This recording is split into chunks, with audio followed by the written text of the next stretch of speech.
I was 19, standing outside O'Hare with a dying phone and 12 missed calls that went unanswered. While other families hugged, I calculated how far 6% battery could get me. My mom just texted me to stop creating drama. That night, I realized they did not forget me. They replaced me. But before this was over, she would leave 37 messages begging because I finally did the one thing they never thought I would do. My name is Haley Boyd, and at 19 years old, I was learning the exact temperature at which the human heart freezes over. It turns out, it is not the temperature of liquid nitrogen or the void of deep space. It is the temperature of the wind chill outside Terminal 3 at O'Hare International Airport in the middle of December. When you realize that the people who gave you life have absolutely no interest in sustaining it. The sliding glass doors behind me hissed open and shut, exhaling gusts of stale, heated air that smelled of pretzels and floor wax. But I could not go back inside. The security guard had already given me the look that meant I was loitering. So I stood on the concrete curb, my knuckles white as I gripped the handle of my oversized suitcase. The wind here was violent. It did not just blow, it slapped. It cut through my thin denim jacket and settled into the marrow of my bones. I pulled my phone out of my pocket for the 20th time in 5 minutes. The screen was cracked near the home button, a spiderweb fracture I had been meaning to fix for 3 months. But right now, the only thing that mattered was the battery icon in the top right corner. It was red. It read 6%. 6% battery to bridge the 90-mile gap between Chicago and my driveway in Milwaukee. 6% battery to save myself. I unlocked the screen with trembling fingers. My call log was a humiliating scroll of red. Outgoing arrows. I had called my mother, Diane, 4 times. I had called my father, Mark, 3 times. I had called my older brother, Logan, 3 times. I had even called my younger sister, Kelsey, twice, though I knew she usually kept her phone on Do Not Disturb just to seem important. 12 calls, 12 opportunities for someone to pick up and say, "We are almost there, Haley, hang tight." 12 opportunities for someone to say, "Oh my God, traffic is a nightmare, but we are coming." Instead, I got 4 different voicemail greetings. My mother's voice was crisp and professional, the voice she used for her real estate clients. "You have reached Diane Boyd. Leave a message." My father's was the default robotic voice provided by the carrier because he could never be bothered to set it up. Logan's was a smug recording of him laughing with his fraternity brothers in the background, a remnant of his college glory days that he refused to delete. Kelsey's mailbox was full. I stared at the phone. It was 7:45 in the evening. My flight had landed 40 minutes ago. I had texted the family group chat before I even took off from Denver. I had texted them when we landed. I had texted them when I got my bag. Silence. Absolute, radio silence. A shuttle bus roared past, spewing gray exhaust into the freezing air. I coughed. Pulling my scarf up over my nose, down the sidewalk, a minivan screeched to a halt. The side door flew open, and a woman in a puffy beige coat jumped out. She shrieked, throwing her arms around a girl who looked about my age. The father got out of the driver's seat, beaming, and hoisted the girl's heavy duffel bag into the trunk like it weighed nothing. They were a flurry of motion and warmth. I watched them hug. I watched the mother smooth the girl's hair back. I watched them pile into the heated car and drive away, leaving nothing but a gap in the traffic where love used to be. I looked down at my phone again. 5%. "You can't stand here, miss." I flinched. An airport employee in a neon yellow safety vest was standing 3 feet away, holding a glowing orange baton. He looked exhausted, his breath pluming in the air between us. "I am waiting for a ride," I said, my voice cracking. I sounded pathetic even to my own ears. "They are just running a little late." "Active loading only," he recited, looking past me at a line of taxis. "If they aren't here, you need to circle back inside or move to the rideshare zone. You are blocking the flow." I looked at the empty space in front of me. I was blocking nothing but the wind, but I nodded, because that is what I was trained to do. Be agreeable, be low maintenance, do not cause a scene. "Okay," I whispered. "I'm moving." I dragged my suitcase toward the rideshare pickup area. One of the wheels had a flat spot, so it made a rhythmic thud thud thud against the pavement, a heartbeat of failure. As I walked, my phone buzzed in my hand. My heart leaped into my throat. This was it. They were here. They were just stuck in the cell phone lot. I looked at the screen. It was a text message from Mom. "Stop making drama. You always want attention. You're fine." I stopped walking. People swerved around me, cursing under their breath. But I could not move. I read the words again. Stop making drama. I was 19 years old, standing alone in a freezing city, 90 miles from home, with no money for a hotel and a dying phone. I had not asked for a parade. I had asked for a ride. I had asked for the bare minimum of parental obligation, and her response was to accuse me of performing for an audience that did not exist. Something inside me snapped. It was a quiet snap, like a dry twig under a heavy boot. It was the sound of my childhood finally breaking under the weight of their indifference. I looked at the battery. 4%. I did not text back. I did not beg. I did not explain that I was scared or cold. I opened the Uber app. My fingers were so numb I had to tap the screen twice to get it to register. I typed in my home address in the suburbs of Milwaukee. The price surged on the screen. It was $240. I had $300 in my bank account. That money was supposed to be for textbooks next semester. It was supposed to be my food budget for January. I did not hesitate. I pressed confirm. The app began to search for a driver. Connecting 3%. Driver found. Mohammed is 5 minutes away. 2%. I memorized the license plate number. I memorized the make and model of the car. A silver Toyota Camry. 1%. I took a screenshot of the driver's details, purely out of instinct, even though I wouldn't be able to look at it. And then, as the screen dimmed, I made a vow. It was not a dramatic declaration shouted into the wind. It was a cold, hard fact that settled in my chest. From this moment on, I thought, staring at the black mirror of my dead phone, I am an orphan. I will live as if I have no family. The phone died. I stood in the darkness of the pickup zone for 5 minutes, shivering so violently my teeth clattered together.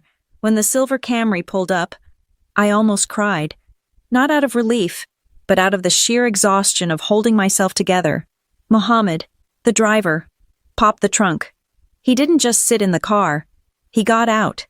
He was an older man with kind eyes and a thick gray mustache. He took my suitcase from my frozen hand. "Heavy bag," he said, smiling gently. "Going a long way." "Milwaukee," I managed to say. He paused, looking at me. He took in my red nose, my watering eyes, the way I was hugging myself to stop the shaking.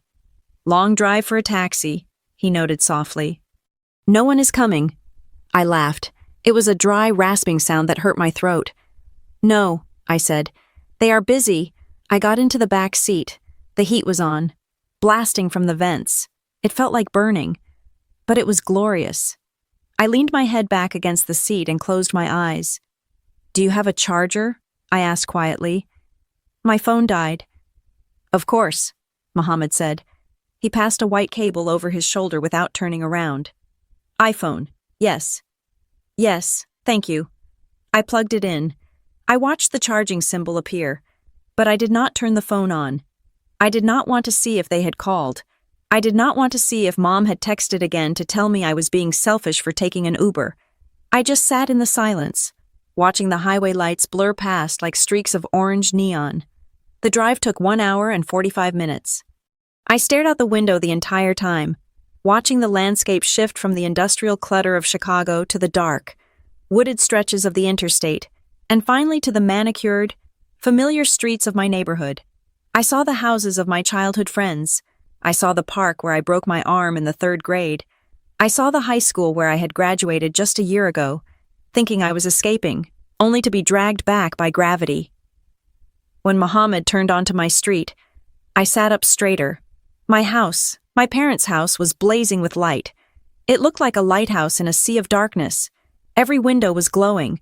There were cars parked all along the curb, blocking the mailboxes, creeping onto the lawns of the neighbors. I recognized my aunt's SUV. I recognized the luxury sedan of my father's business partner. I recognized the rusted hatchback of Logan's best friend. For one distinct, Stupid second. Hope flared in my chest. They planned a surprise party. I thought, that is why they didn't answer. They wanted to surprise me. They wanted to make a big deal out of me coming home for winter break. The thought was intoxicating. It washed away the cold of the airport. It made me feel guilty for the anger I had nursed for 90 miles. Of course they hadn't forgotten me. They were just overwhelmed with preparations. "Looks like a party," Mohammed said, pulling up to the only empty spot, which was 3 houses down. "Yeah," I breathed, unbuckling my seatbelt. I think it might be for me." "That is nice," he said. "Very nice." I tipped him $40 in the app once my phone rebooted, leaving me with $20 to my name. I didn't care. I dragged my suitcase down the sidewalk, the wheels rumbling over the cracks. I could hear the music from the street. It was loud, thumping bass that vibrated against the siding of the house. I walked up the driveway, maneuvering between the cars. My heart was pounding. I prepared my face. I needed to look surprised. I needed to look happy. I needed to not look like I had just spent 2 hours wishing I was someone else. I reached for the front door handle. It was unlocked. I pushed the door open and stepped into the foyer. The heat hit me first, smelling of expensive cologne, warm cheese, and wine. The noise was deafening. There were at least 50 people packed into our living room and kitchen. They were holding plastic cups, laughing, shouting over the music, and then I saw the banner. It was strung across the archway leading to the dining room. It was huge, professionally printed on glossy vinyl with gold lettering. "Congrats, Logan, VP of Operations." The air left my lungs. It wasn't a welcome home party. It wasn't a surprise for me. It was a celebration for Logan. My brother, the golden boy, the 24-year-old who had never left home, who had walked straight into a job at Dad's friend's company, and who apparently had just been promoted. I stood there in the entryway, still wearing my coat, my suitcase handle gripped in my hand. I felt invisible. I felt like a ghost haunting the wrong house. People brushed past me. Someone spilled a little bit of beer on my shoe and didn't apologize. No one looked at me. No one screamed. "Haley's here." I scanned the room, desperate to make eye contact with anyone who shared my DNA. I saw my father first. He was by the fireplace, holding a glass of scotch, one arm draped around Logan's shoulders. Logan was wearing a suit, his face flushed with triumph. He looked like a king holding court. Dad was laughing at something Logan said, a look of pure, unadulterated pride on his face, a look I had never, not once in 19 years, been on the receiving end of. Then I saw Kelsey. She was on the sofa, taking a selfie with a plate of appetizers. She looked up, her eyes sliding over me like I was a piece of furniture, and then looked back down at her phone. Finally, I saw my mother. Diane was coming out of the kitchen, holding a tray of stuffed mushrooms. She was wearing her hosting face, a bright, tight smile that didn't reach her eyes. She was wearing a new dress, something silver and shimmering. She turned and saw me. The smile didn't falter, but her eyes went cold. She didn't drop the tray. She didn't rush over to hug me. She didn't ask why I was late or how I'd gotten home. She walked up to me, stopped 2 feet away, and looked down at my suitcase. "Move that," she said, her voice sharp enough to cut glass. "You are in the way of the guests." I stared at her. The noise of the party seemed to fade into a dull roar, like the sound of blood rushing in my ears. "Mom," I said, "I was at the airport." "I know," she said, adjusting a mushroom on the tray. "I told you to stop making a scene. Logan has worked incredibly hard for this night. Haley, do not ruin it with your moodiness." "I called you 12 times, I said. My voice was steady, terrifyingly steady. "I had 6% battery. It was 10 degrees outside." She rolled her eyes. "And you are here now, aren't you? You figured it out? You are an adult. Haley, act like one." She gestured vaguely toward the stairs with her elbow. "Take your things upstairs and change out of those clothes. You look like a vagrant. If you are going to come down, try to smile. This is a big night for this family." She turned her back on me and walked away, disappearing into the crowd of laughing people. I stood there for a long moment. I looked at the banner, "Congrats, Logan." I looked at my father, who still hadn't noticed me. I looked at the suitcase that contained my entire life from Denver. My mother was right. I had figured it out. I gripped the handle of my suitcase tighter. I did not cry. I did not scream.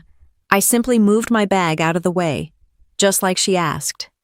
But as I hauled it up the carpeted stairs, stepping over the coats of strangers that had been carelessly thrown over the banister, I knew one thing for certain. I was not the daughter of this house anymore. I was just a guest who had overstayed her welcome. And guests, unlike family, eventually leave. But before I left, I was going to make sure they knew exactly what they had thrown away. The noise in the living room was a physical weight, pressing against my temples.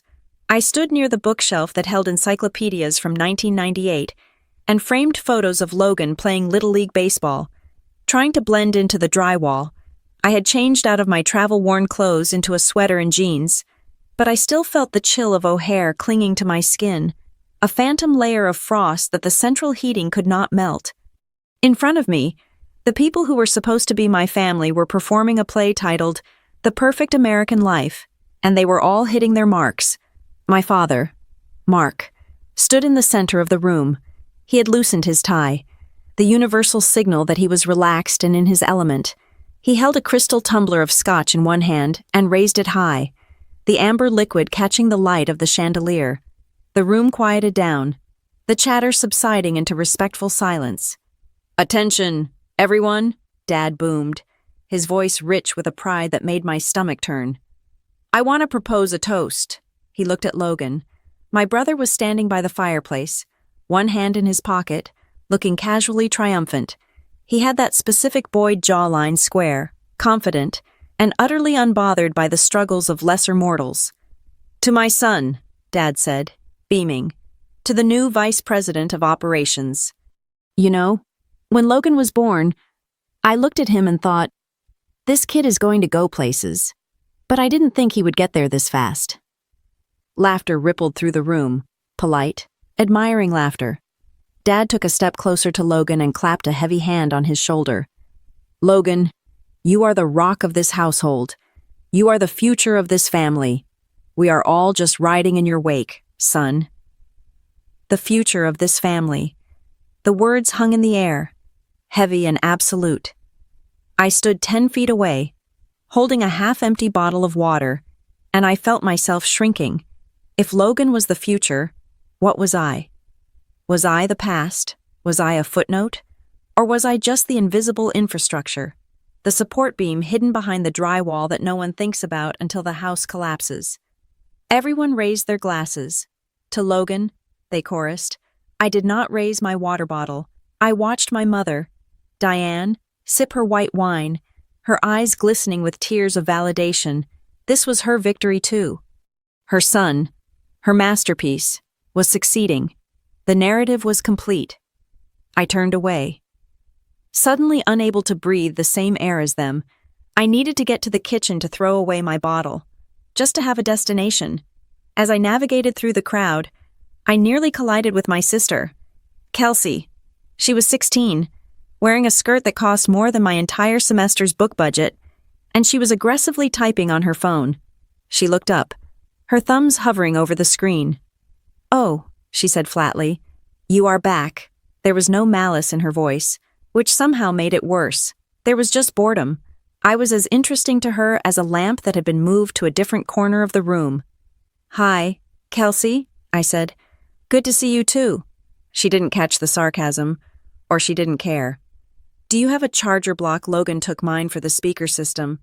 "No," I said. "I left mine in the Uber because I was rushing." "Okay." "Weird," she muttered, and she was already walking away. Her attention sucked back into the glowing rectangle in her hand. She didn't ask about the flight. She didn't ask why I was late. She didn't ask if I was hungry. I was just a dispenser of electronic accessories that had failed to dispense. I bypassed the kitchen and went straight for the stairs. I climbed them slowly, the sounds of the party fading into a muffled thumping below my feet. My bedroom door was closed. I pushed it open and flipped on the light switch. The room smelled dusty. It was the smell of a space that is only entered for cleaning, never for living. My bed was made with military precision, the pillows stiff and uninviting. On my desk, A pile of Logan's old fitness magazines had been stacked, as if my room was slowly being converted into a storage unit for his hobbies. I sat down at my desk and opened my laptop. I told myself I just wanted to check my email, to see if my professors had posted the syllabus for the spring semester. I needed to anchor myself in something real, something that belonged to me. The world of academia, of design projects and deadlines, felt a million miles away from the shrine to Logan downstairs, but it was the only lifeline I had. I logged in. My fingers moved automatically, bypassing the student portal and clicking on the bookmark for my bank. It was a reflex, a nervous tic I had developed over the last 2 years of scraping by. Check the balance. Make sure the rent check cleared. Make sure you have enough for groceries. The page loaded. I blinked. I leaned closer to the screen.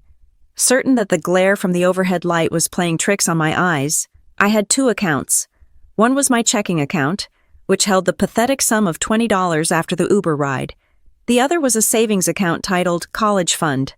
It wasn't a massive trust fund. It was money I had earned. It was 3 summers of lifeguarding. It was 2 years of working the front desk at the campus library. It was graduation money from my grandmother before she passed away. It was supposed to be $4,200. It was my safety net. It was the money I was saving for a deposit on an apartment so I wouldn't have to live in the dorms next year. The balance read $200. I stared at the number. 2 zeros. No comma. My breath hitched in my chest. I felt a cold flush of panic wash over me. Starting at my scalp and racing down to my fingertips, I clicked on transaction history so hard, I almost cracked the trackpad. There it was. Dated 3 days ago. Online transfer to D. Boyd. Checking ending in 4492. Amount $4,000.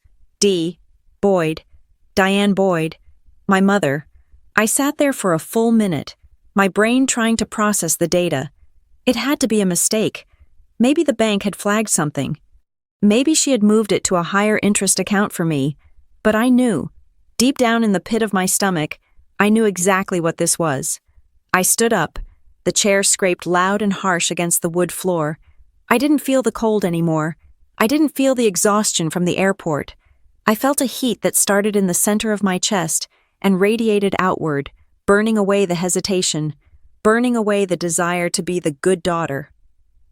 I walked out of my room. I walked down the stairs. I did not look at the guests this time. I walked with a singular, terrifying purpose toward the kitchen. The double doors swung open. The kitchen was a chaotic catering zone. Empty wine bottles were lined up on the granite island. My mother was standing by the sink, rinsing a platter. My father was leaning against the counter, eating a shrimp cocktail.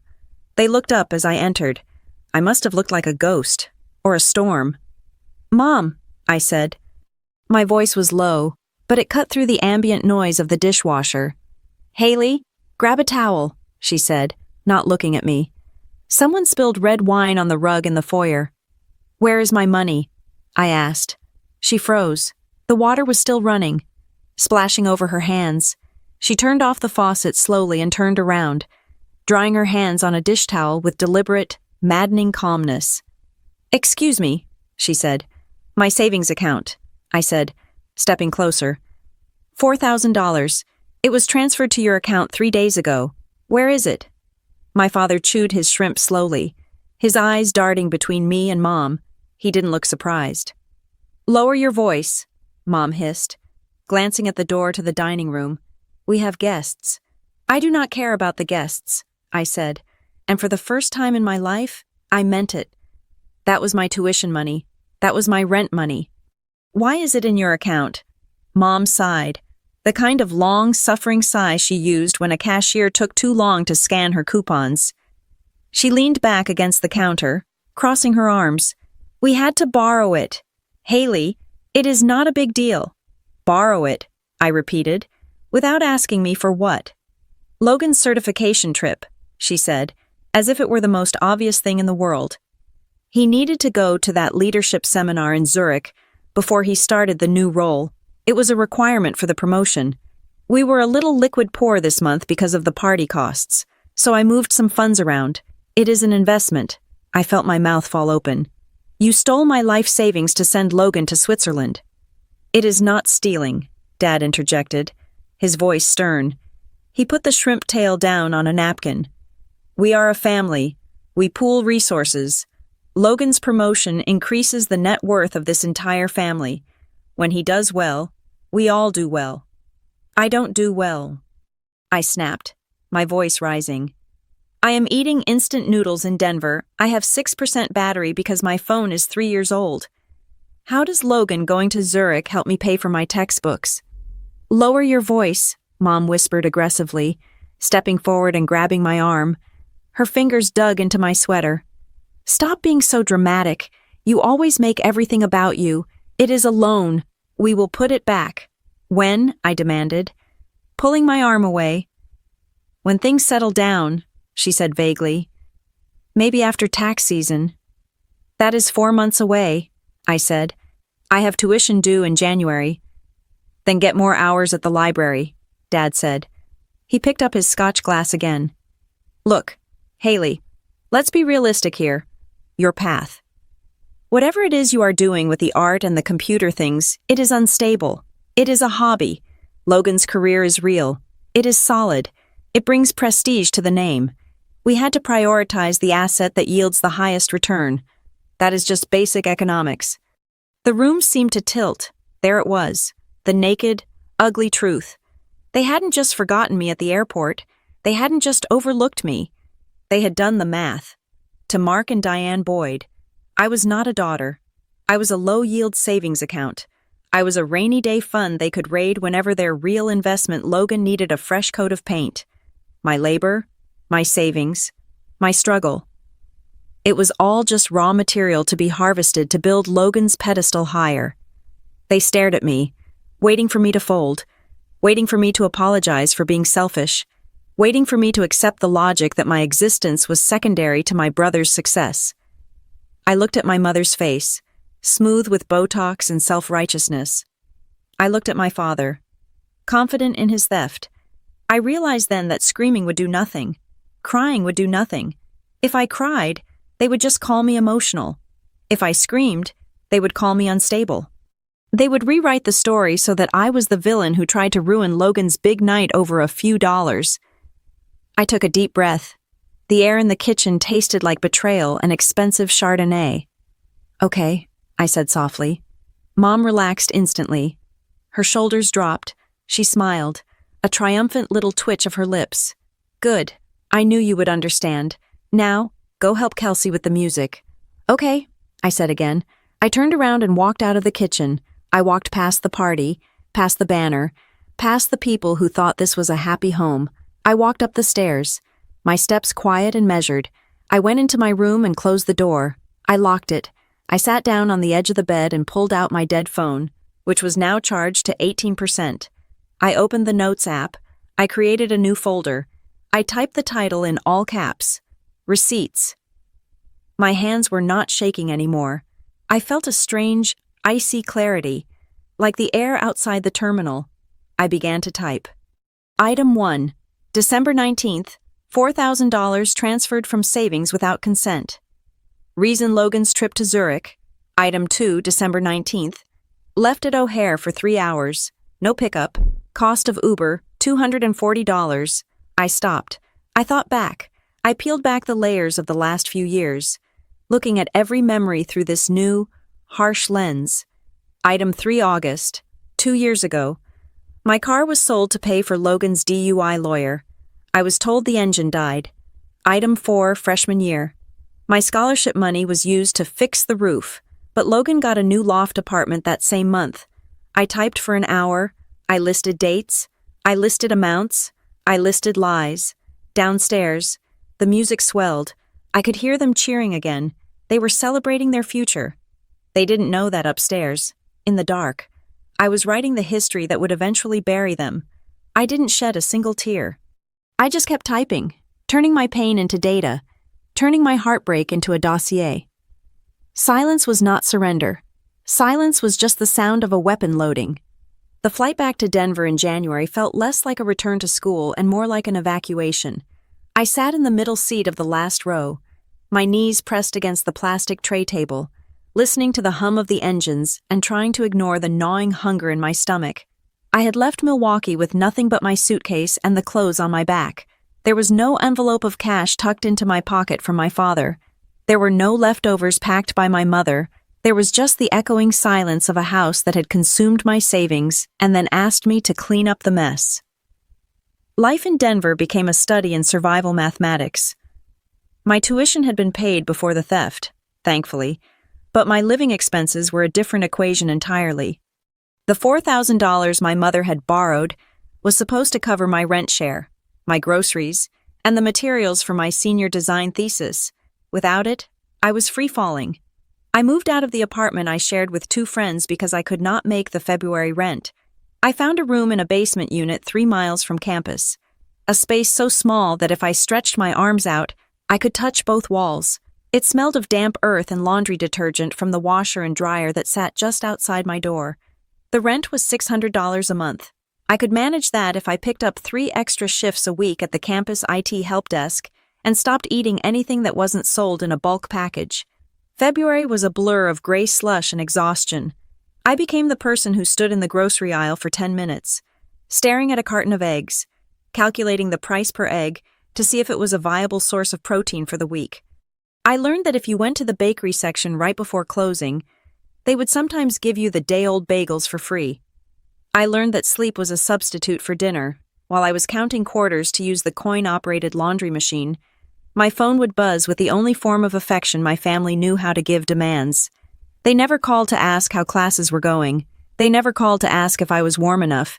The notifications were sporadic, appearing on my screen like little landmines. Mom, what is the Netflix password again? The TV logged us out. Logan, hey, do you have the login for that Adobe account I need to edit a PDF for work? Dad, forward me that email about the insurance policy. I can't find it. I answered them. That was the pathetic part. I was so conditioned to be the family support system that I would be sitting in a cold basement, wrapped in 2 blankets to save on heating, typing out passwords for people who were sitting in a climate-controlled living room watching movies I was paying for. It was in March, during a particularly brutal week of midterms, that I finally looked at my credit card statement closely. I had been avoiding it, afraid to see the mounting interest from the few times I had to buy groceries on credit, but I needed to check a charge for a textbook.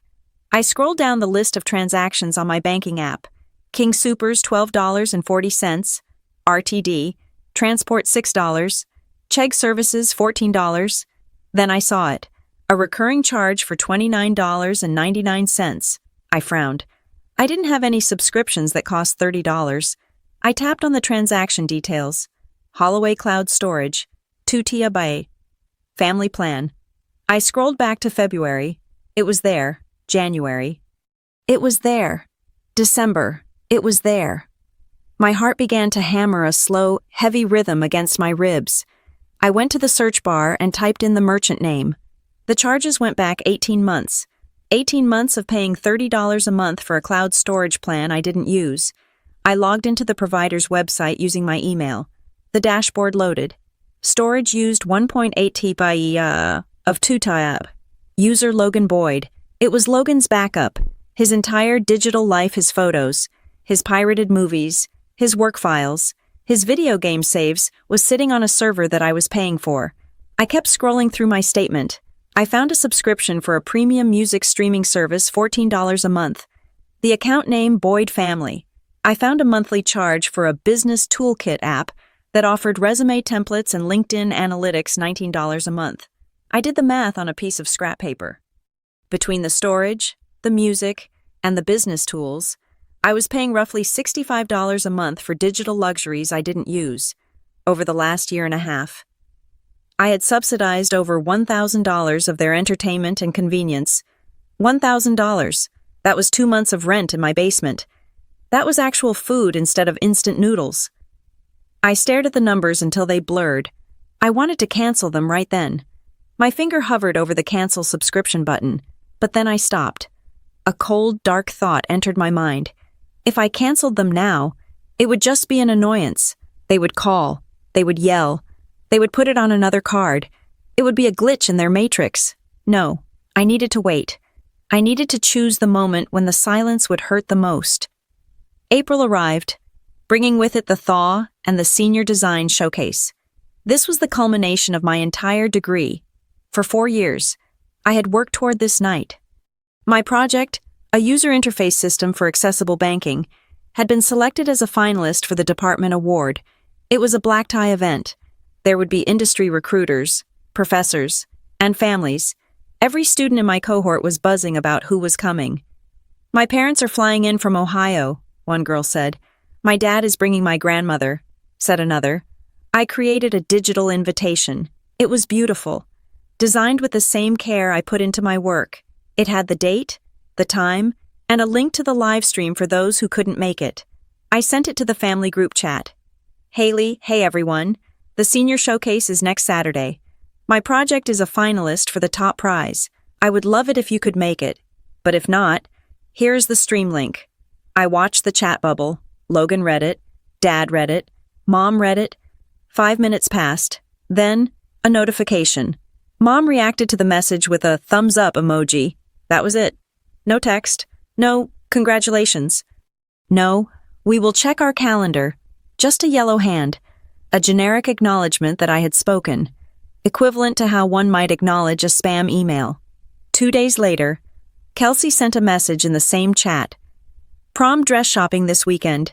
Need opinions immediately." The chat exploded. Mom sent 3 heart emojis. Dad asked how much money she needed. Logan made a joke about her date. My invitation was buried under a landslide of tulle and teenage vanity. I didn't bring it up again. I focused on my presentation. I focused on the code. I focused on the way the interface flowed, making sure it was perfect. I worked until my eyes burned and my fingers cramped. The night before the showcase, I sat in my room, staring at my dress.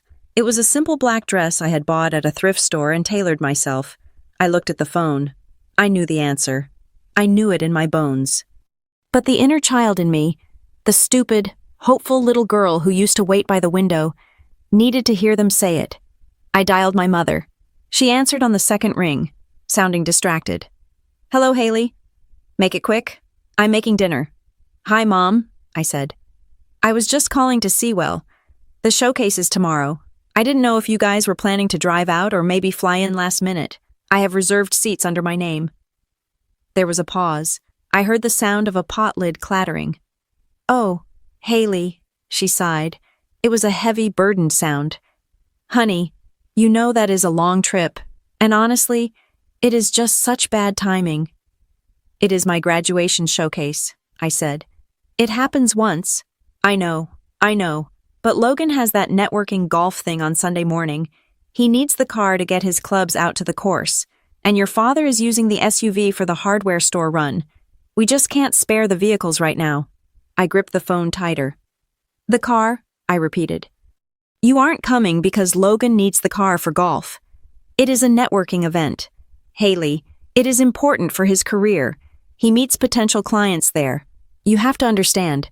We can't just drop everything and fly to Denver for a school project. We are proud of you. Obviously. But be realistic." "Right," I said. My voice was hollow. "Realistic. Send us pictures," she said. "Oh, and before I forget, did you pay the phone bill? I got a text saying it is due." "I will handle it," I said. "Thanks. Love you. Bye." The line went dead. The next evening, the university ballroom was a sea of velvet and camera flashes. The air smelled of expensive perfume and anticipation. I stood by my display, explaining my interface to a judge with a clipboard. I smiled. I answered questions. I shook hands. When the ceremony began, I sat in the front row with the other finalists. I listened to the dean speak about the future of design, about how the people in this room were going to change the world. "And the winner of the Senior Design Excellence Award," the dean announced, opening the envelope. "For her innovative work in accessible financial systems, Haley Boyd." The room erupted in applause. I stood up. The spotlight hit me, blinding and warm. I walked up the stairs to the stage. I accepted the heavy glass trophy. I shook the dean's hand. "Look out at your audience," the dean whispered kindly. "Soak it in." I turned to face the crowd. I saw hundreds of faces. I saw parents wiping away tears. I saw siblings cheering. I saw fathers holding up phones to record the moment. And then I looked at the third row. Center left. There were 4 empty chairs. I had reserved them.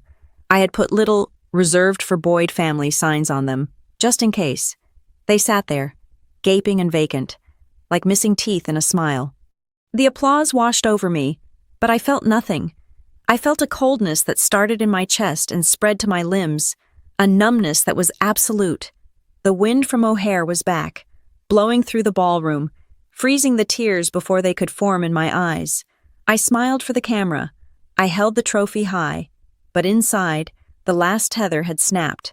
After the ceremony, I went to the reception. I accepted free champagne I wasn't supposed to drink. I let my professors congratulate me. I felt like an actor playing a role. I checked my phone.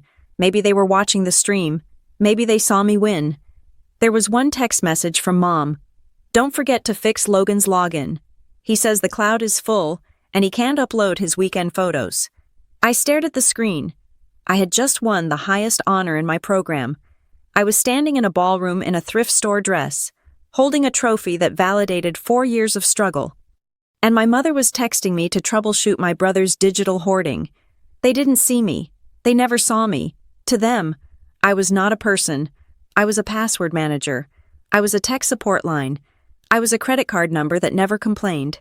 I walked out of the ballroom. I didn't go to the after party. I took the bus back to my basement apartment. I sat down at my wobbly desk, still wearing my dress. I placed the glass trophy next to my laptop. It caught the light of the desk lamp, sharp and jagged. I opened my laptop. I pulled up the receipts note on my phone. I scrolled to the bottom. Then, I opened a new tab. I went to the cloud storage provider first. Account settings, manage subscription, cancel immediately. A warning popped up. Warning: canceling will reduce storage to 5 GB. Data exceeding this limit will be deleted in 24 hours. I clicked confirm. I went to the music streaming service. Account Boyd family, edit plan.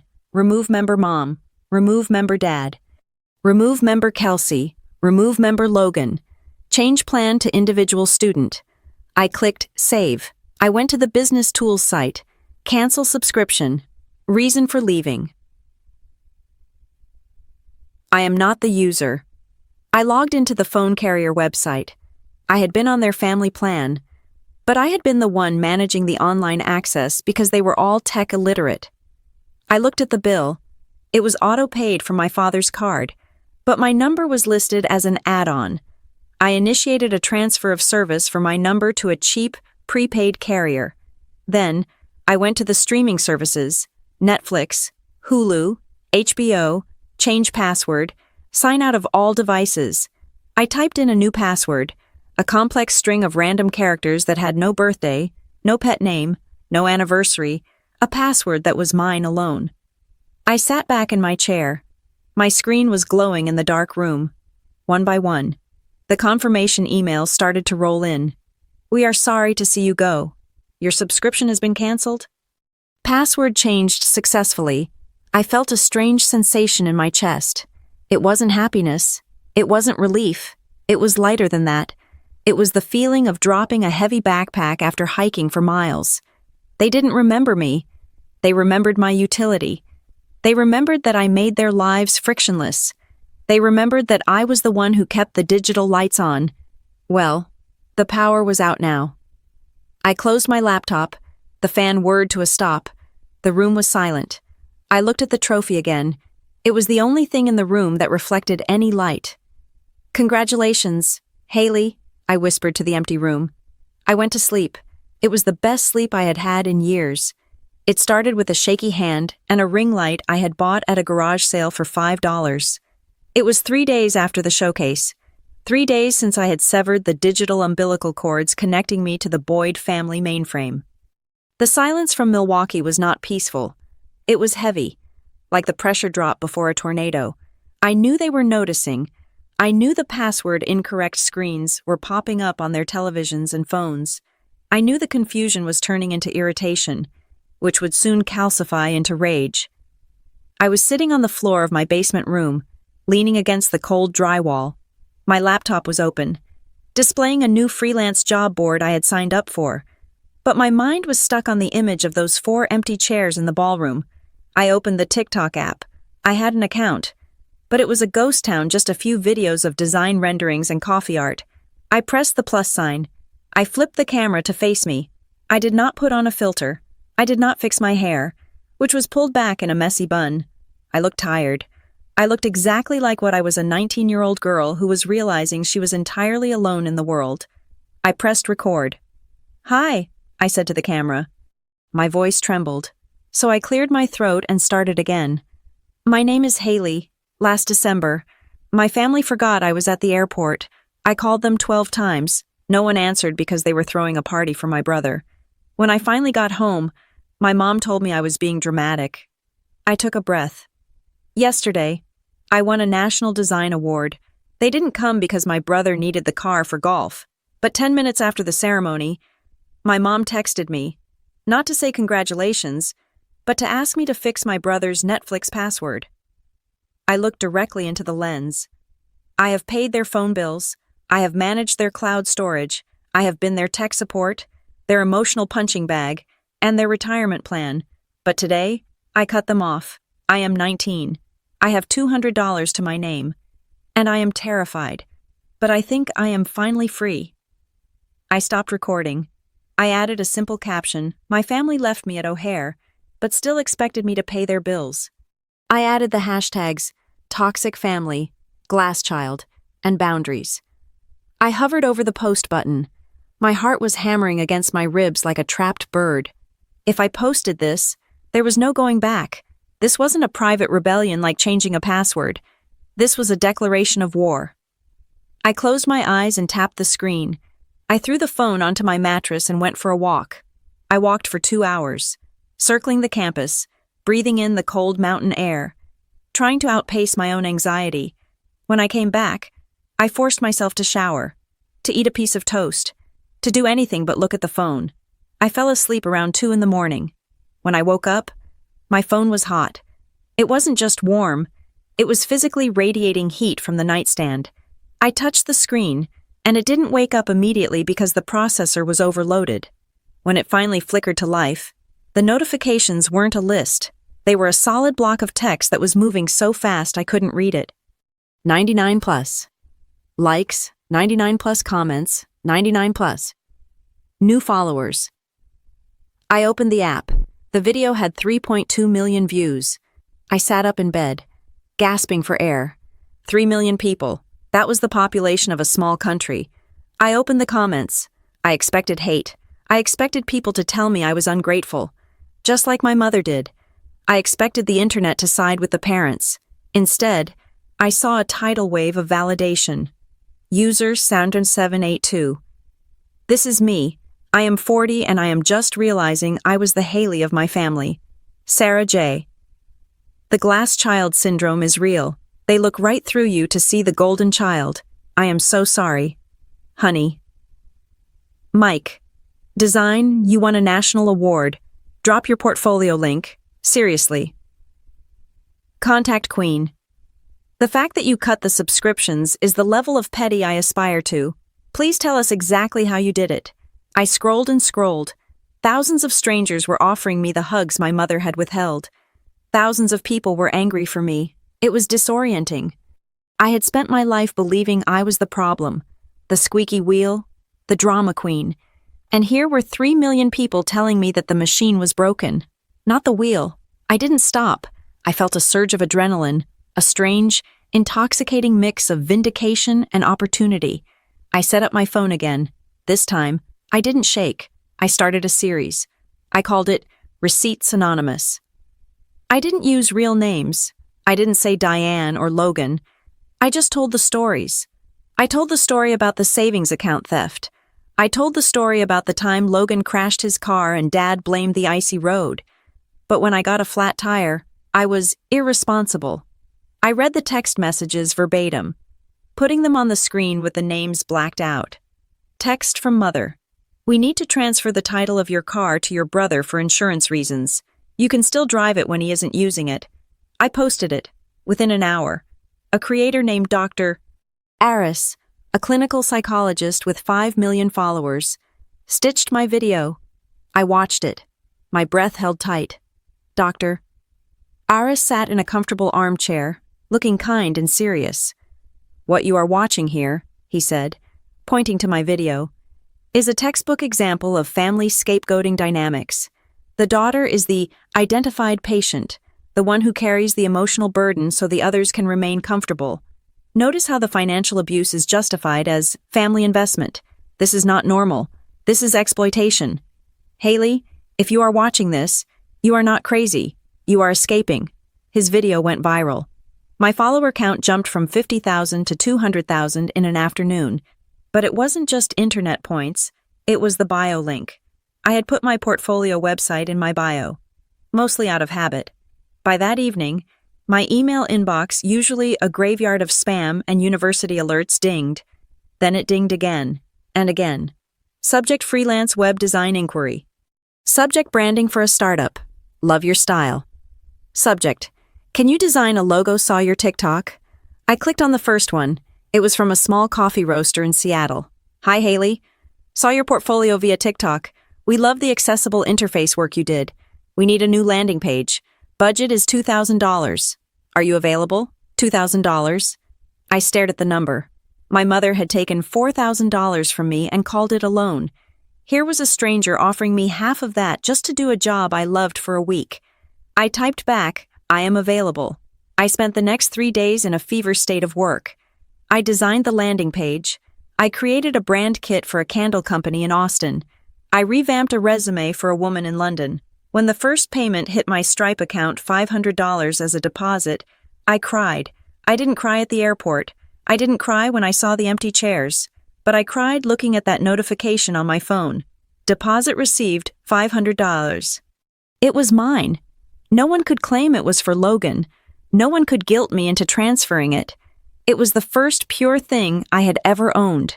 The momentum kept building. The comments on my videos kept asking for more advice. How do you handle the guilt? How do you separate your finances? How do you stop waiting for them to call? I realized I couldn't answer them all in 60-second clips. I looked at my closet. It was full of clothes I barely wore. I pushed the hangers aside. I took the pillows from my bed and lined the walls to dampen the echo. I brought my laptop inside and sat on the floor with my headphones. I recorded the first episode of a podcast.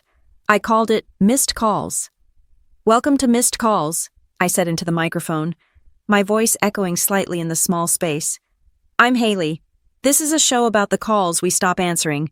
It is about the moment you realize that being the good kid is just another way of saying you are the backup plan. Today, we are talking about financial boundaries and why your money is not a family resource. I uploaded it to Spotify and Apple Podcasts. I linked it in my TikTok. It charted in the society culture category within 24 hours. I was living 2 lives. In one, I was a student eating ramen in a basement.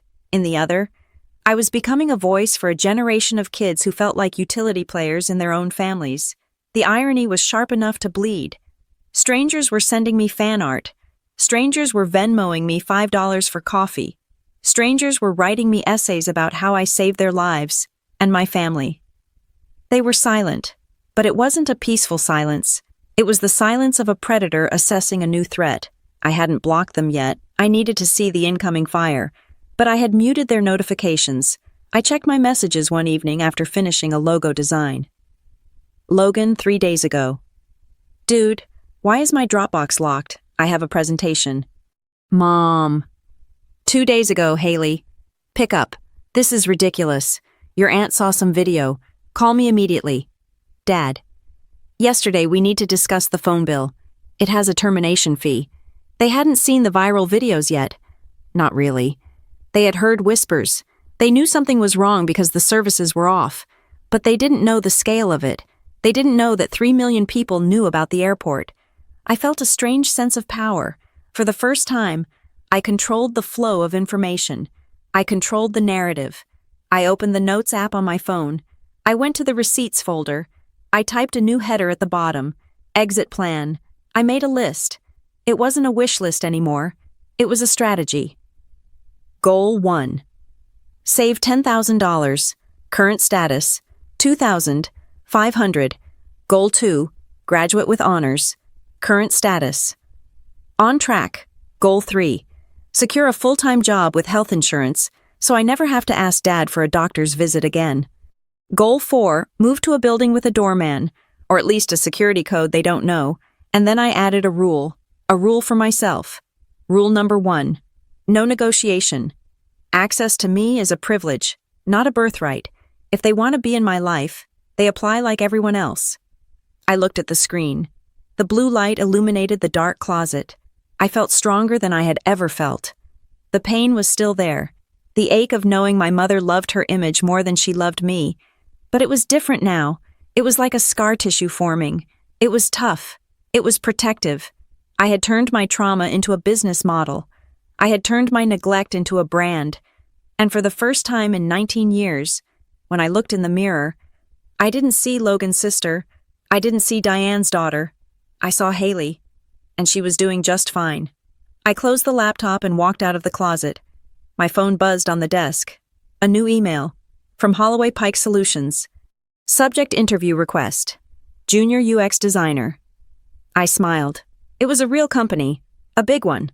The kind of place Logan would kill to work at, but couldn't, because he didn't have the skills, I replied. I would be delighted to interview.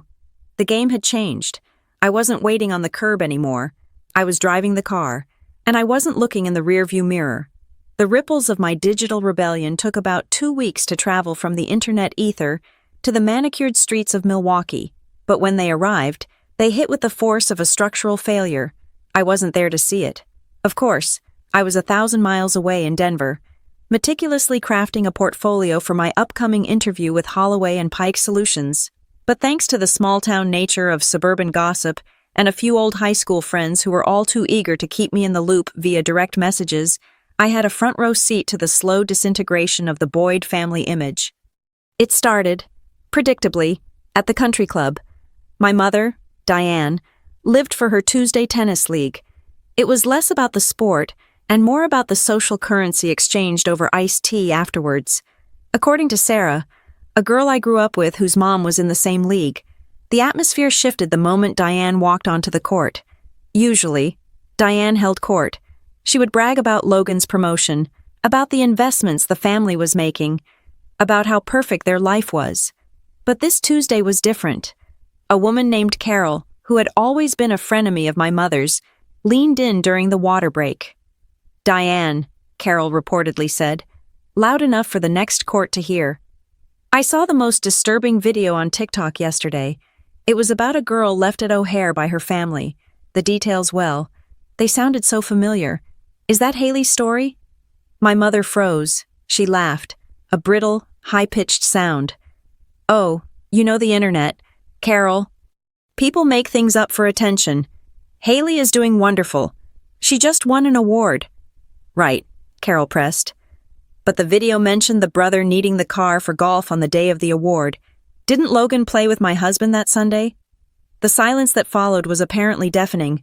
My mother went into damage control mode immediately. That night, I saw the notification pop up on Facebook. She had posted a status update, set to public, with a background of storm clouds. It is heartbreaking when you sacrifice everything for your children, only to have them rewrite history for 5 minutes of fame. Ungrateful kids are the hardest cross to bear. Family values, truth will out. She expected sympathy. She expected the chorus of "You're a saint, Diane" comments she usually farmed. Instead, a woman who had been my Girl Scout troop leader 10 years ago commented, "Diane, didn't Haley get a full academic scholarship? I thought she was paying her own way through school." Another neighbor chimed in. "Wait, is the airport story true? I saw you guys hosting a party that night." My mother deleted the post within an hour, but screenshots live forever, while Diane was fighting a losing battle on Facebook. Logan was facing a much more tangible nightmare at his office. For years, I had been Logan's secret weapon, since high school. I had edited his essays, formatted his spreadsheets, and designed his presentations.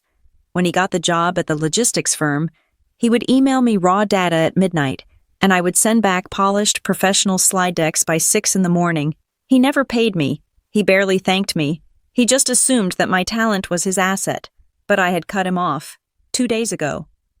Logan had a quarterly review presentation. I knew this because he had emailed me 5 times the night before. The subject lines escalating from "Hey, quick favor" to "Haley, pick up or I am screwed." I hadn't picked up. According to a text I got from an old friend who interned at his company, the presentation was a disaster. Logan had tried to do the slides himself. He used mismatched fonts. The graphs were blurry screenshots. The formatting was all over the place. But the humiliation didn't stop at bad design. During the meeting, Logan had apparently tried to use a specific phrase I often used in my receipts videos, something about efficiency metrics in a toxic system. He thought he was sounding smart. A junior analyst in the back of the room, someone young, someone who clearly spent time on TikTok, snickered. "Hey Logan," the guy had called out during the Q&A. "Did you get that line from the airport girl video, the one about the family who exploits their daughter?" The room went quiet. The vice president of HR, a stern woman who didn't tolerate nonsense, looked up from her notes. "What is he talking about? Logan?" she asked. "Nothing," Logan stammered. "Just a meme. Actually," the analyst continued, "merciless. The slide design from his last quarter looks identical to the portfolio linked in that girl's bio. It is weird, right? It is almost like the quality dropped off a cliff the moment she posted that she was cutting her family off." The HR representative didn't laugh. She just made a note on her pad. Later that afternoon, Logan was called into a meeting to discuss intellectual property and authentic work output.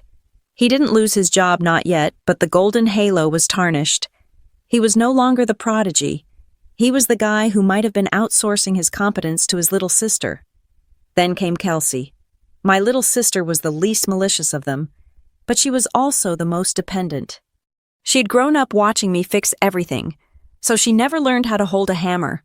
It was Wednesday night. I was working on a wireframe for a freelance client, listening to a lo-fi playlist. When my phone buzzed, Kelsey. "Hey, I am freaking out." I stared at the screen. I didn't reply. Kelsey. "The deadline for the art school portfolio is tomorrow at midnight. I have the drawings, but I don't know how to scan them properly or put them into the PDF format they want. The file size keeps being too big. Kelsey, please. Hales. Mom is screaming at Dad about money and Logan is in a mood. I can't ask them. You always do this for me." My thumb hovered over the keyboard. I knew exactly how to fix her problem. It would take me 10 minutes. I could tell her to adjust the DPI settings. I could tell her to use a compression tool. I could remotely log in and do it for her. I remembered being 16. I remembered the panic of deadlines. A part of me, the part that had been trained to be the family martyr, screamed at me to help her. It's just Kelsey. She didn't steal the money, but she had eaten the food bought with my money. She had watched them ignore my calls. She had walked past me at the party and asked for a charger. She was a beneficiary of the system that was crushing me. If I did this for her, I was teaching her that she didn't need to learn. I was teaching her that Haley would always be the safety net. I put the phone face down on the desk. I turned the volume up on my music. I went back to my wireframe. I did not reply. The next morning, I saw a tweet from Kelsey. "So much for sisters supporting sisters. Thanks for nothing." She didn't submit the portfolio on time. She missed the deadline for her top choice school. It was harsh. It was brutal. But for the first time in her life, Kelsey had to sit with the consequences of her own inaction. By Friday, the domestic ecosystem of the Boyd household was in full collapse.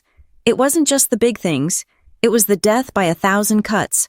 Without me managing the autopay, the internet had been throttled because the card on file had expired and no one noticed the emails. The streaming services were gone, leaving them with static silence in the evenings. The business tools subscription I canceled meant Dad lost access to his premium LinkedIn features right when he was trying to recruit a new partner. They were realizing that the invisible hand that kept their lives running smoothly was actually my hand, and I had taken it back. My phone rang at 7 in the evening. It was my mother. I looked at it. I had been ignoring them for weeks. But I felt a sudden, cold curiosity. I wanted to hear it. I wanted to hear the tone of voice of a woman who was realizing she was no longer in charge. I picked up. "Hello? Haley?" Her voice was shrill, tight with stress. Finally, "Do you have any idea what is going on here?" "I am fine. Thanks for asking," I said calmly. "Don't get smart with me," she snapped. The internet is down. Logan is being investigated at work because of some rumors you started. People at the club are looking at me like I'm a criminal, and Kelsey is crying in her room because she missed her application deadline. Are you happy? Are you happy that you are ruining this family? I sat back in my cheap desk chair. I looked around my tiny room. It was small, but it was paid for. The food in the fridge was mine. The quiet was mine. I am not ruining anything, Mom, I said. I am just not fixing it anymore.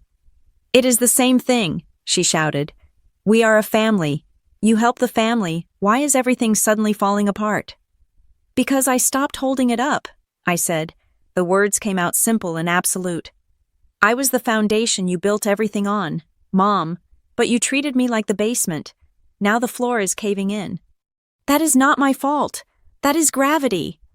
You are so selfish, she hissed. After everything we gave you, a roof over your head, clothes on your back.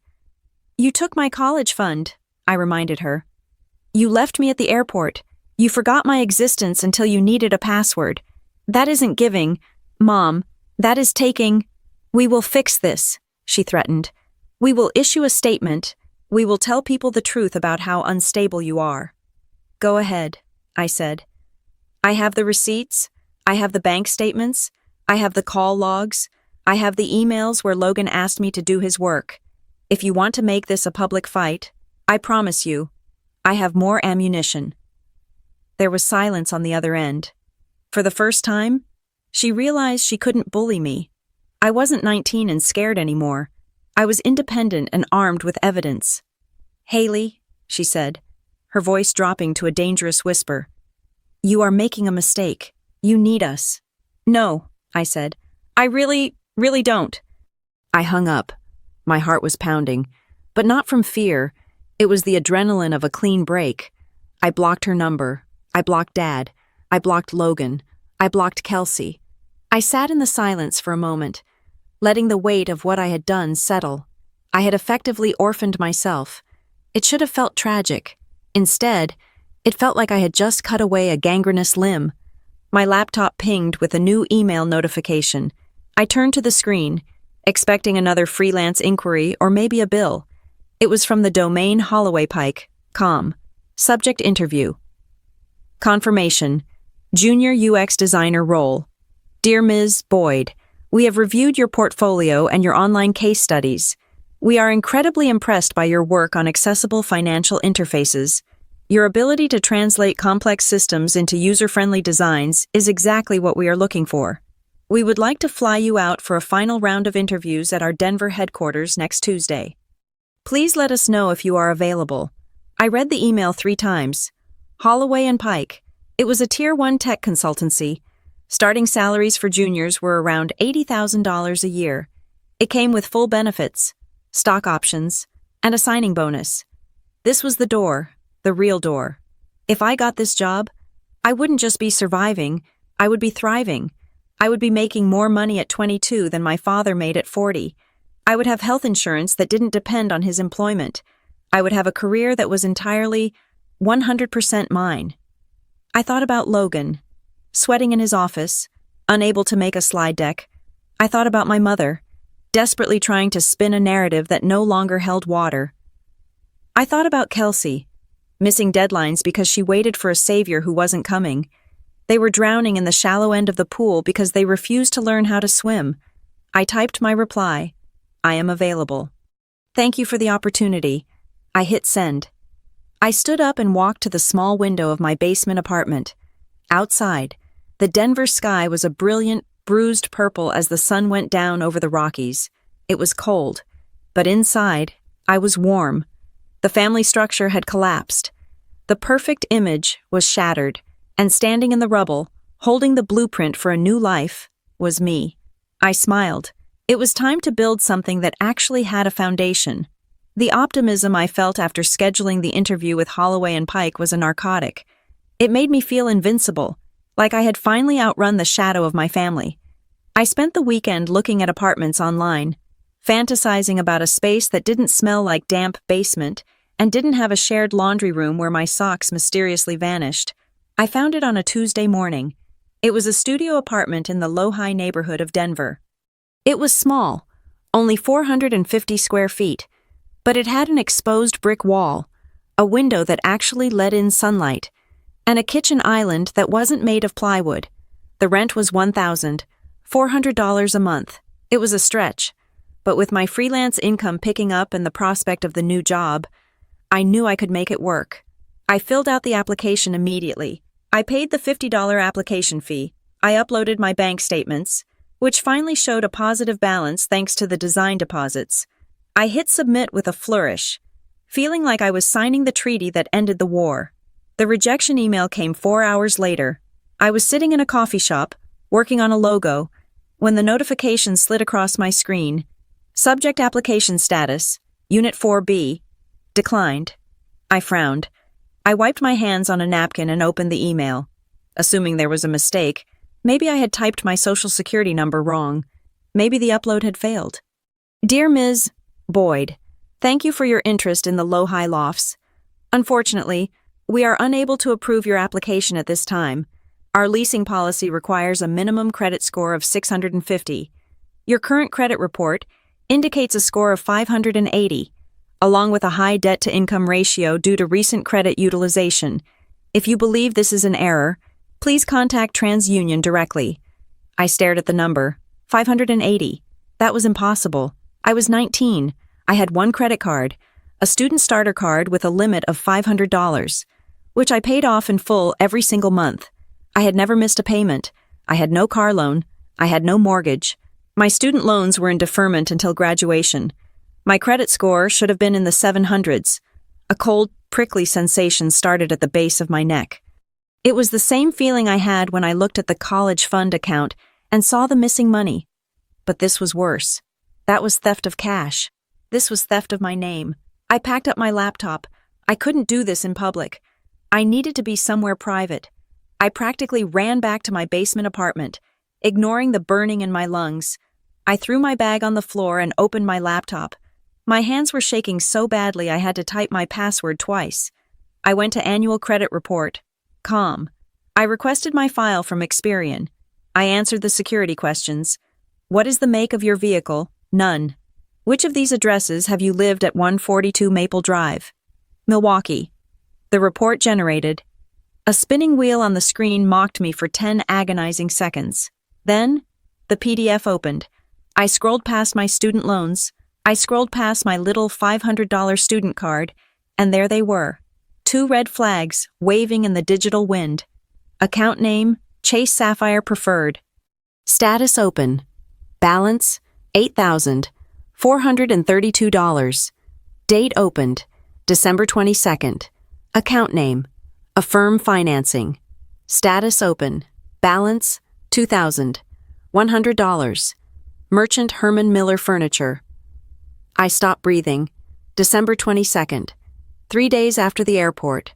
3 days after I walked into that house and saw the banner for Logan. I clicked on the details for the credit card. I needed to see the address. I needed to see where the statements were going. Billing address, 142 Maple Drive, Milwaukee, Wisconsin, my parents' house. I felt a wave of nausea so strong I had to lean over the side of my bed, gasping for air. It wasn't a mistake. It wasn't a stranger. Identity theft usually comes from Russia or a dark web hacker. Mine came from the master bedroom of the house I grew up in. I sat up. I forced myself to drink a sip of water. I couldn't panic. Panic was what they expected. Panic was what made me dramatic. I needed to be forensic. I looked at the Affirm loan, $2,000 for furniture. I remembered seeing a new ergonomic gaming chair in Logan's room when I went to get my suitcase. I remembered him bragging about his new office setup for the VP role. He was sitting on my credit score. I picked up my phone. I didn't call my mother. Not yet. I called the bank first. I spent 40 minutes on hold, listening to smooth jazz that sounded like a funeral dirge. Finally, a woman named Patricia answered.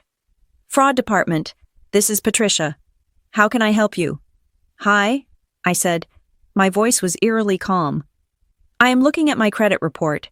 There is a card here with a balance of $8,000. I did not open it. Okay, honey, Patricia said, her voice softening. Let's take a look. Can you verify your full social?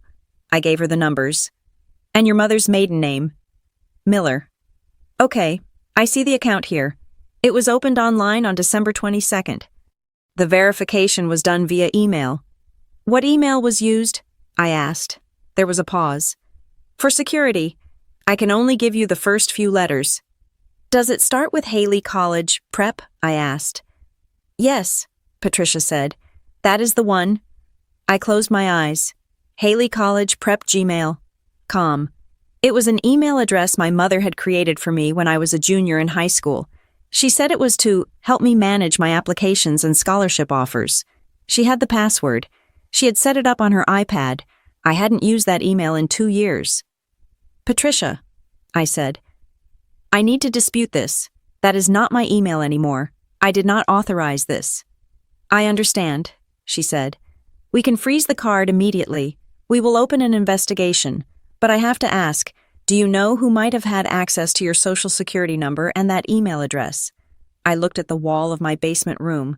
I looked at the water stains on the ceiling. Yes, I said. I know exactly who it was.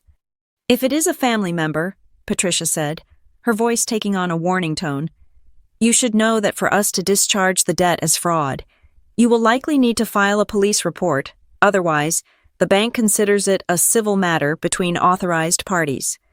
A police report, that was the line. That was the nuclear option. If I filed a police report, it wasn't just a family squabble anymore. It was a felony. It was prison time. It was a criminal record. I understand, I said. Freeze the card. Send me the affidavit. I hung up. I sat there for 10 minutes. I thought about the time my mother made me soup when I had the flu in 3rd grade. I thought about the time my father taught me to ride a bike. I tried to find the love. I tried to find the reason to protect them. But then I thought about the airport. I thought about the wind. I thought about the stop making drama text. I thought about the rejection email from the apartment complex. They hadn't just neglected me. They had actively, intentionally sabotaged my future to fund their present. They had looked at my credit, my good name, my financial identity, and decided it was a resource they were entitled to harvest. I unblocked my mother's number. I dialed. She picked up on the first ring, which meant she was holding the phone. Haley. She sounded breathless. Oh, thank God. I have been trying to call you. I saw that you blocked us. You can't just...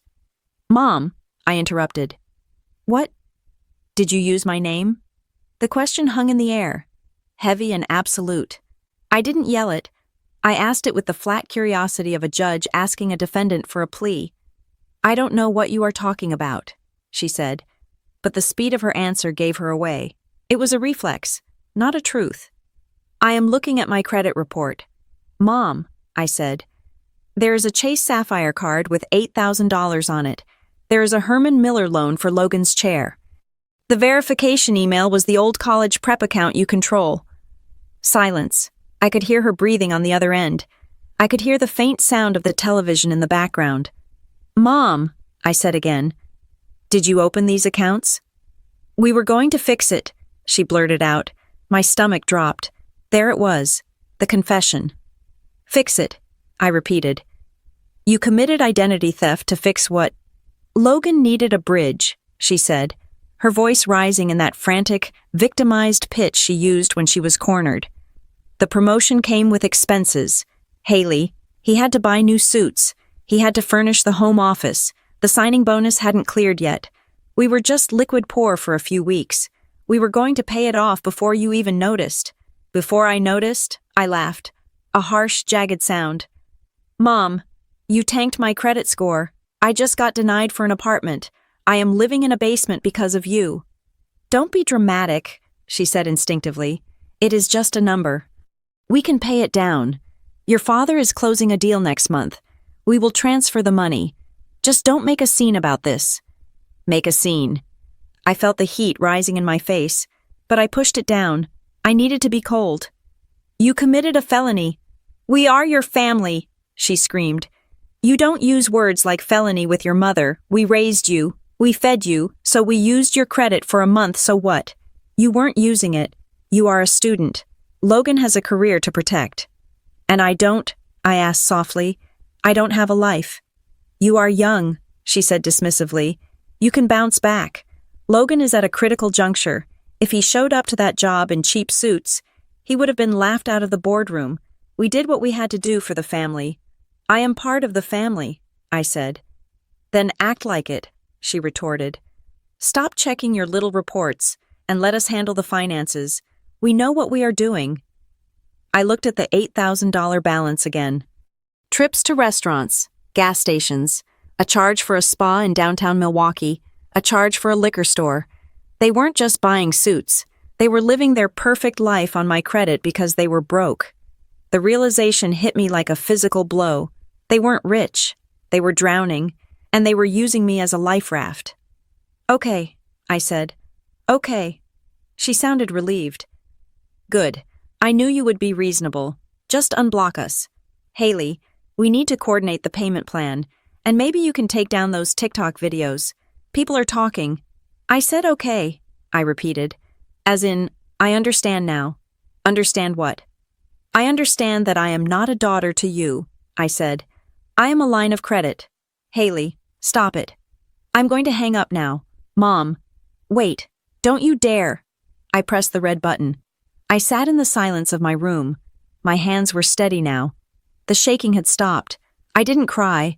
I didn't throw things. I felt a strange, terrifying clarity. They thought I would fold. They thought I would be the good little girl who took the hit to protect the family secret. They banked on my silence. They made a bad investment. I opened a new tab on my laptop. First, I went to the post office website. I rented a P.O. box in Denver. I set up mail forwarding immediately. Nothing, not a letter, not a bill, not a birthday card would ever go to 142 Maple Drive again. Second, I logged into every single email account I had. I changed the passwords. I enabled two-factor authentication. I removed the recovery email that linked back to my father.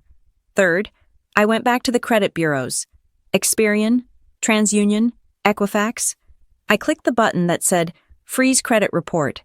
It meant no one could open a new account in my name. Not me, not Logan, not Diane. And finally, I looked at the affidavit the bank had emailed me. Identity theft report. Did you authorize this debt? No. Do you know the person who committed this fraud? I picked up my digital pen. I could have just checked no and let the bank write it off. I could have let them handle it internally. But if I did that, the debt would just disappear. And my parents would learn nothing. They would do it again, maybe to Kelsey, maybe to me in 5 years. They needed to learn that Haley Boyd was closed for business. I checked the box that said, yes. I wrote down the name, Diane Marie Boyd. I wrote down the address, 142 Maple Drive. I wrote down the relationship mother. I saved the document. I wasn't just leaving them at the airport anymore. I was putting them on the no-fly list. I stood up and walked to the mirror. I looked different. My eyes looked older. The girl who waited on the curb at O'Hare hoping for a ride was dead. The woman looking back at me was ready to burn the bridge while they were still standing on it. I picked up my phone and opened my calendar. I marked the date of my interview with Holloway and Pike. Then, I added a new event for tomorrow morning. 9:00 a.m., police station. I wasn't doing it out of spite. I was doing it for survival. As Dr. Aris had said in his video, boundaries without consequences are just suggestions. I was done making suggestions. The first time I walked into the lobby of Holloway and Pike Solutions as a full-time employee. The air smelled like ozone and expensive coffee. I was wearing a blazer I had bought with my first freelance check, and for the first time in my life, I did not feel like an imposter. I felt like an investment. The onboarding process was a revelation. In the Boyd household, money was a secret weapon used to control or a panic button hit in emergencies. Here, it was a contract. The HR representative, a woman named Linda with kind eyes, slid a piece of paper across the desk. This is your compensation package. Haley, she said. Base salary of $82,000. Signing bonus of $5,000, and here is your benefits enrollment guide. I stared at the number. $82,000. It was more money than I had ever seen in one place. It was freedom. It was a fortress. And the health insurance? I asked, my voice steady, though my heart was hammering. When does that kick in? Day 1. Linda smiled. Here is your temporary card. I took the small piece of paper. It was just cardstock, but it felt heavier than the trophy I had won. It meant that if I got sick, I didn't have to call my father. It meant that if I needed a dentist, I didn't have to beg. It meant my body belonged to me again. My father had called my design work a hobby. He had called my path unstable. 2 weeks into the job, I was assigned to the lead UX team for a major fintech application overhaul. My boss, a senior partner named Marcus, didn't treat me like a kid. He didn't ask me to get coffee. He put my wireframes up on the big screen in the conference room. This, Marcus said, pointing to my user flow diagram, is exactly the kind of intuitive architecture we have been missing. Boyd, good work. You are leading the interface sprint for the mobile wallet. I sat there, holding my stylus, and felt a strange sensation in my chest. It was the absence of anxiety. There was no need to shrink. There was no need to apologize for taking up space. I was being paid to take up space. I was being paid to be smart. My hobby was now generating more revenue in a month than Logan's real career generated in a quarter. While my days were filled with wireframes and stakeholder meetings, my nights were dedicated to a different kind of architecture. The Missed Calls podcast had evolved. It was no longer just me venting about the airport. It had become a war room. I stopped telling sad stories and started giving instructions. Episode 12, I said into the mic one Tuesday night, my voice low and authoritative. The art of the freeze, how to lock your credit before they can ruin it. Tonight, we are talking about the difference between a fraud alert and a credit freeze, and why you need both. The response was different now. The comments weren't just, I'm sorry. They were, I did it. They were, thank you. I finally moved out. I checked my direct messages. Amidst the hundreds of fan messages, one stood out. It was verified. From a user named Sarah Esk. Hi, Haley. I have been listening to your show. I am a consumer protection attorney in Chicago. I heard your episode about the credit card fraud. If you haven't filed the dispute yet, be careful with the wording on the affidavit. If you say it was a misunderstanding, the bank will deny it. It has to be unauthorized criminal activity. If you need a template for the dispute letter that is legally bulletproof, let me know. Pro bono. I hate bullies. I stared at the screen. A lawyer. A real lawyer was offering to arm me. I accepted. Sarah sent me a packet of documents. They were terrifyingly beautiful. They were cold, precise, and devoid of emotion. They used words like identity theft, unauthorized access, and prosecution. I filled them out. I attached the police report number I had generated the day before. I attached the timeline of events. I attached the IP address logs I had pulled from the email provider, showing the account was accessed from Milwaukee, not Denver. It was a design project. The user experience was, convince the bank I am a victim. The interface was irrefutable evidence. I printed the package at the office. It was an inch thick. I mailed it certified. Return receipt requested. 3 days later, the bomb went off in Milwaukee. I knew it happened because my phone, which I kept on Do Not Disturb during work hours, lit up with 17 notifications in the span of 10 minutes. Mom.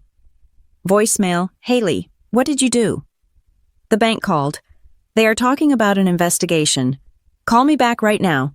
Dad voicemail. You need to withdraw that claim. Do you have any idea what this does to our liquidity? We can work this out. Logan. Text. You are actually crazy. Mom is crying. Fix this. I sat in my ergonomic office chair, overlooking the Denver skyline. I took a sip of my sparkling water. I did not call them back. I did not text. I opened my email. I composed a new message. To Diane Boyd. Mark Boyd. Logan Boyd. Subject Communication Protocol. I have received your calls. Due to the pending fraud investigation and the legal nature of the dispute regarding the unauthorized accounts opened in my name, I have been advised to cease all verbal communication. If you have anything to say to me, you may put it in writing. Any further attempts to call my personal number will be documented as harassment and added to the case file. Haley. I hit send. It was the coldest thing I had ever done. It was also the most necessary. By forcing them to write, I was stripping them of their weapons. They couldn't use tone. They couldn't use guilt-tripping pauses. They couldn't gaslight me by saying, "I never said that" later. If they wrote it, I had it. The silence that followed was heavy, but it was the silence of a siege. They were trapped. If they emailed me admitting they opened the accounts, I had a confession. If they emailed me threatening me, I had harassment. So they stopped. But the consequences didn't stop. Logan was the first to crumble. Without me to manage his digital life, the cracks in his competence were becoming canyons. I heard about it from a mutual friend, a guy named Chris who worked in Logan's building. We met for coffee in Denver when Chris was in town for a conference. "It is bad, Haley," Chris said, wincing as he took a sip of his latte. "Like, really bad. Last week, Logan had to present the Q1 projections. Usually, his decks are slick. This time it looked like a fourth grader made it in paint. White background, black text, typos everywhere. He didn't use the templates I made him," I asked, keeping my face neutral. "He couldn't find them," Chris laughed. "Apparently, they were on that cloud account you canceled. He stood up there and tried to wing it. He kept saying, and The VP asked him a basic question about the data source, and Logan just froze. He said, "I usually have support staff handle the raw data," the VP said. "Logan, you are the support staff." I felt a dark, sweet satisfaction curl in my stomach. It wasn't gloating, it was justice. For years, Logan had walked around wearing my hard work like a tailored suit. Now he was naked, and everyone could see that the Emperor had no skills. "Is he going to be fired?" I asked. "Probation," Chris said. "He is on a performance improvement plan.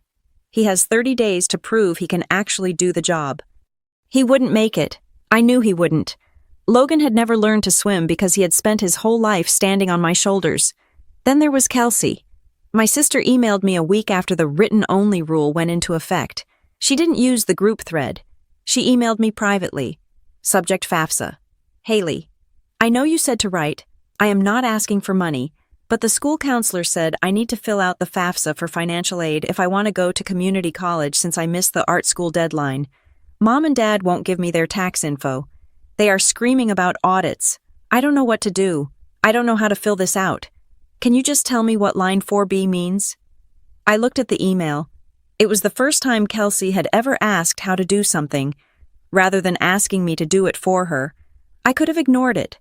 I could have let her fail to teach her a lesson. But the goal wasn't cruelty. The goal was independence. I didn't do it for her. I didn't ask for her login. I replied, "Here is a link to a YouTube tutorial that explains the form line by line. You need to demand the tax returns from Dad. Tell him that if you don't file, you don't get aid, and he has to pay tuition out of pocket. He will give them to you." I hit send. I was no longer the mule. I was the guide. If she wanted to walk the path, she had to move her own legs. By the end of my first month at Holloway and Pike, my first full paycheck hit my bank account.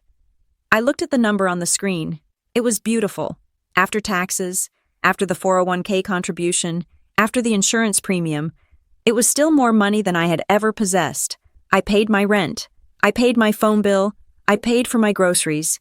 And I had $2,000 left over. I opened a new savings account. It wasn't at the same bank my parents used. It was at a credit union across town. The app asked me to name the goal. Vacation New Car Emergency Fund. I typed in the name. Gate 12. It wasn't a fund for a trip. It was a fund for a promise. Gate 12 was where I stood in the wind. Gate 12 was where I realized I was alone. Gate 12 was the lowest point of my life. I transferred the $2,000 into the account. This money was my never again fund. If I ever got stranded, if I ever got fired, if the world ever turned its back on me, I would have the resources to buy my own ticket. I would never stand on a curb waiting for a car that wasn't coming. I watched the balance settle. Gate 12, $2,000. I closed the laptop.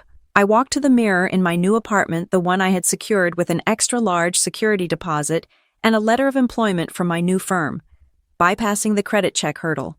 I looked at myself. I was tired. Yes, the legal battle was draining. The emotional toll of cutting off my family was a heavy coat I wore every day, but I was standing on solid ground. My phone buzzed on the counter. It was an email notification. From Chase Fraud Debt. Subject update on your dispute. Dear Miss Boyd, we have received your affidavit and supporting documentation. Based on the evidence provided, we have provisionally credited the $8,000 back to your account while we pursue the responsible party. Pursue the responsible party. It was happening. The machine I had built was working. I wasn't destroying them. I was simply stepping out of the way and letting the consequences find them. I picked up my keys. I was going to buy myself a dinner, a real dinner, sitting at a table for one, paying with a card that had my name on it, and answering to no one. The revenge wasn't in the email I sent. The revenge was in the life I was living. And it tasted sweet. Sunday morning usually tasted like peace. In my new life, the one I had built brick by brick over the last 3 months. Sunday was for sleeping in until 9, for making pour-over coffee in my sun-drenched kitchen, and for reading a book that had absolutely nothing to do with user interface design or family trauma. It was a day of rest, a concept I was only just beginning to understand. But this Sunday, the peace was shattered before I even opened my eyes.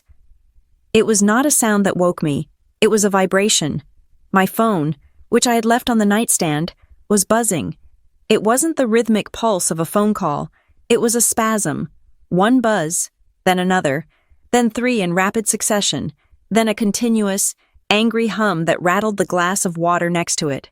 I rolled over, blinking against the morning light, and reached for the device. My heart gave a painful thud against my ribs, a conditioned response from years of walking on eggshells. I looked at the screen.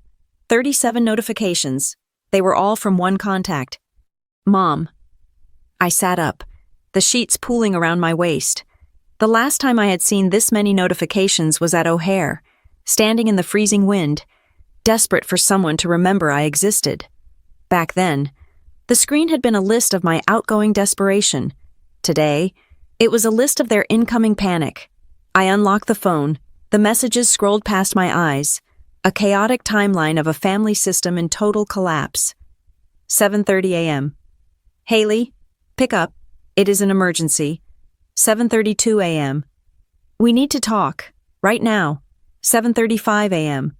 The bank just called your father.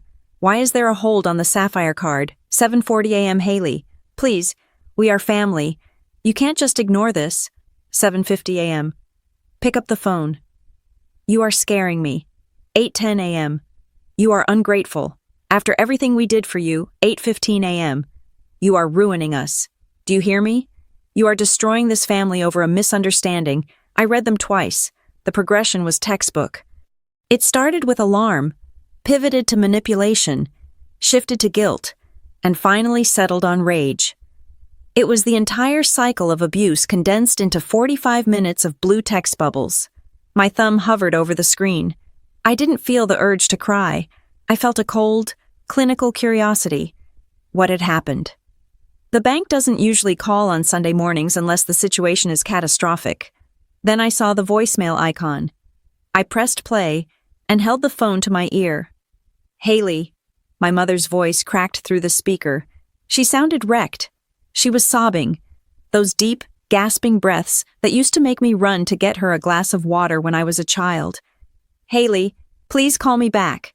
An investigator called the house. They are asking about they are using words like fraud. You have to tell them it was a mistake. You have to tell them you authorized it.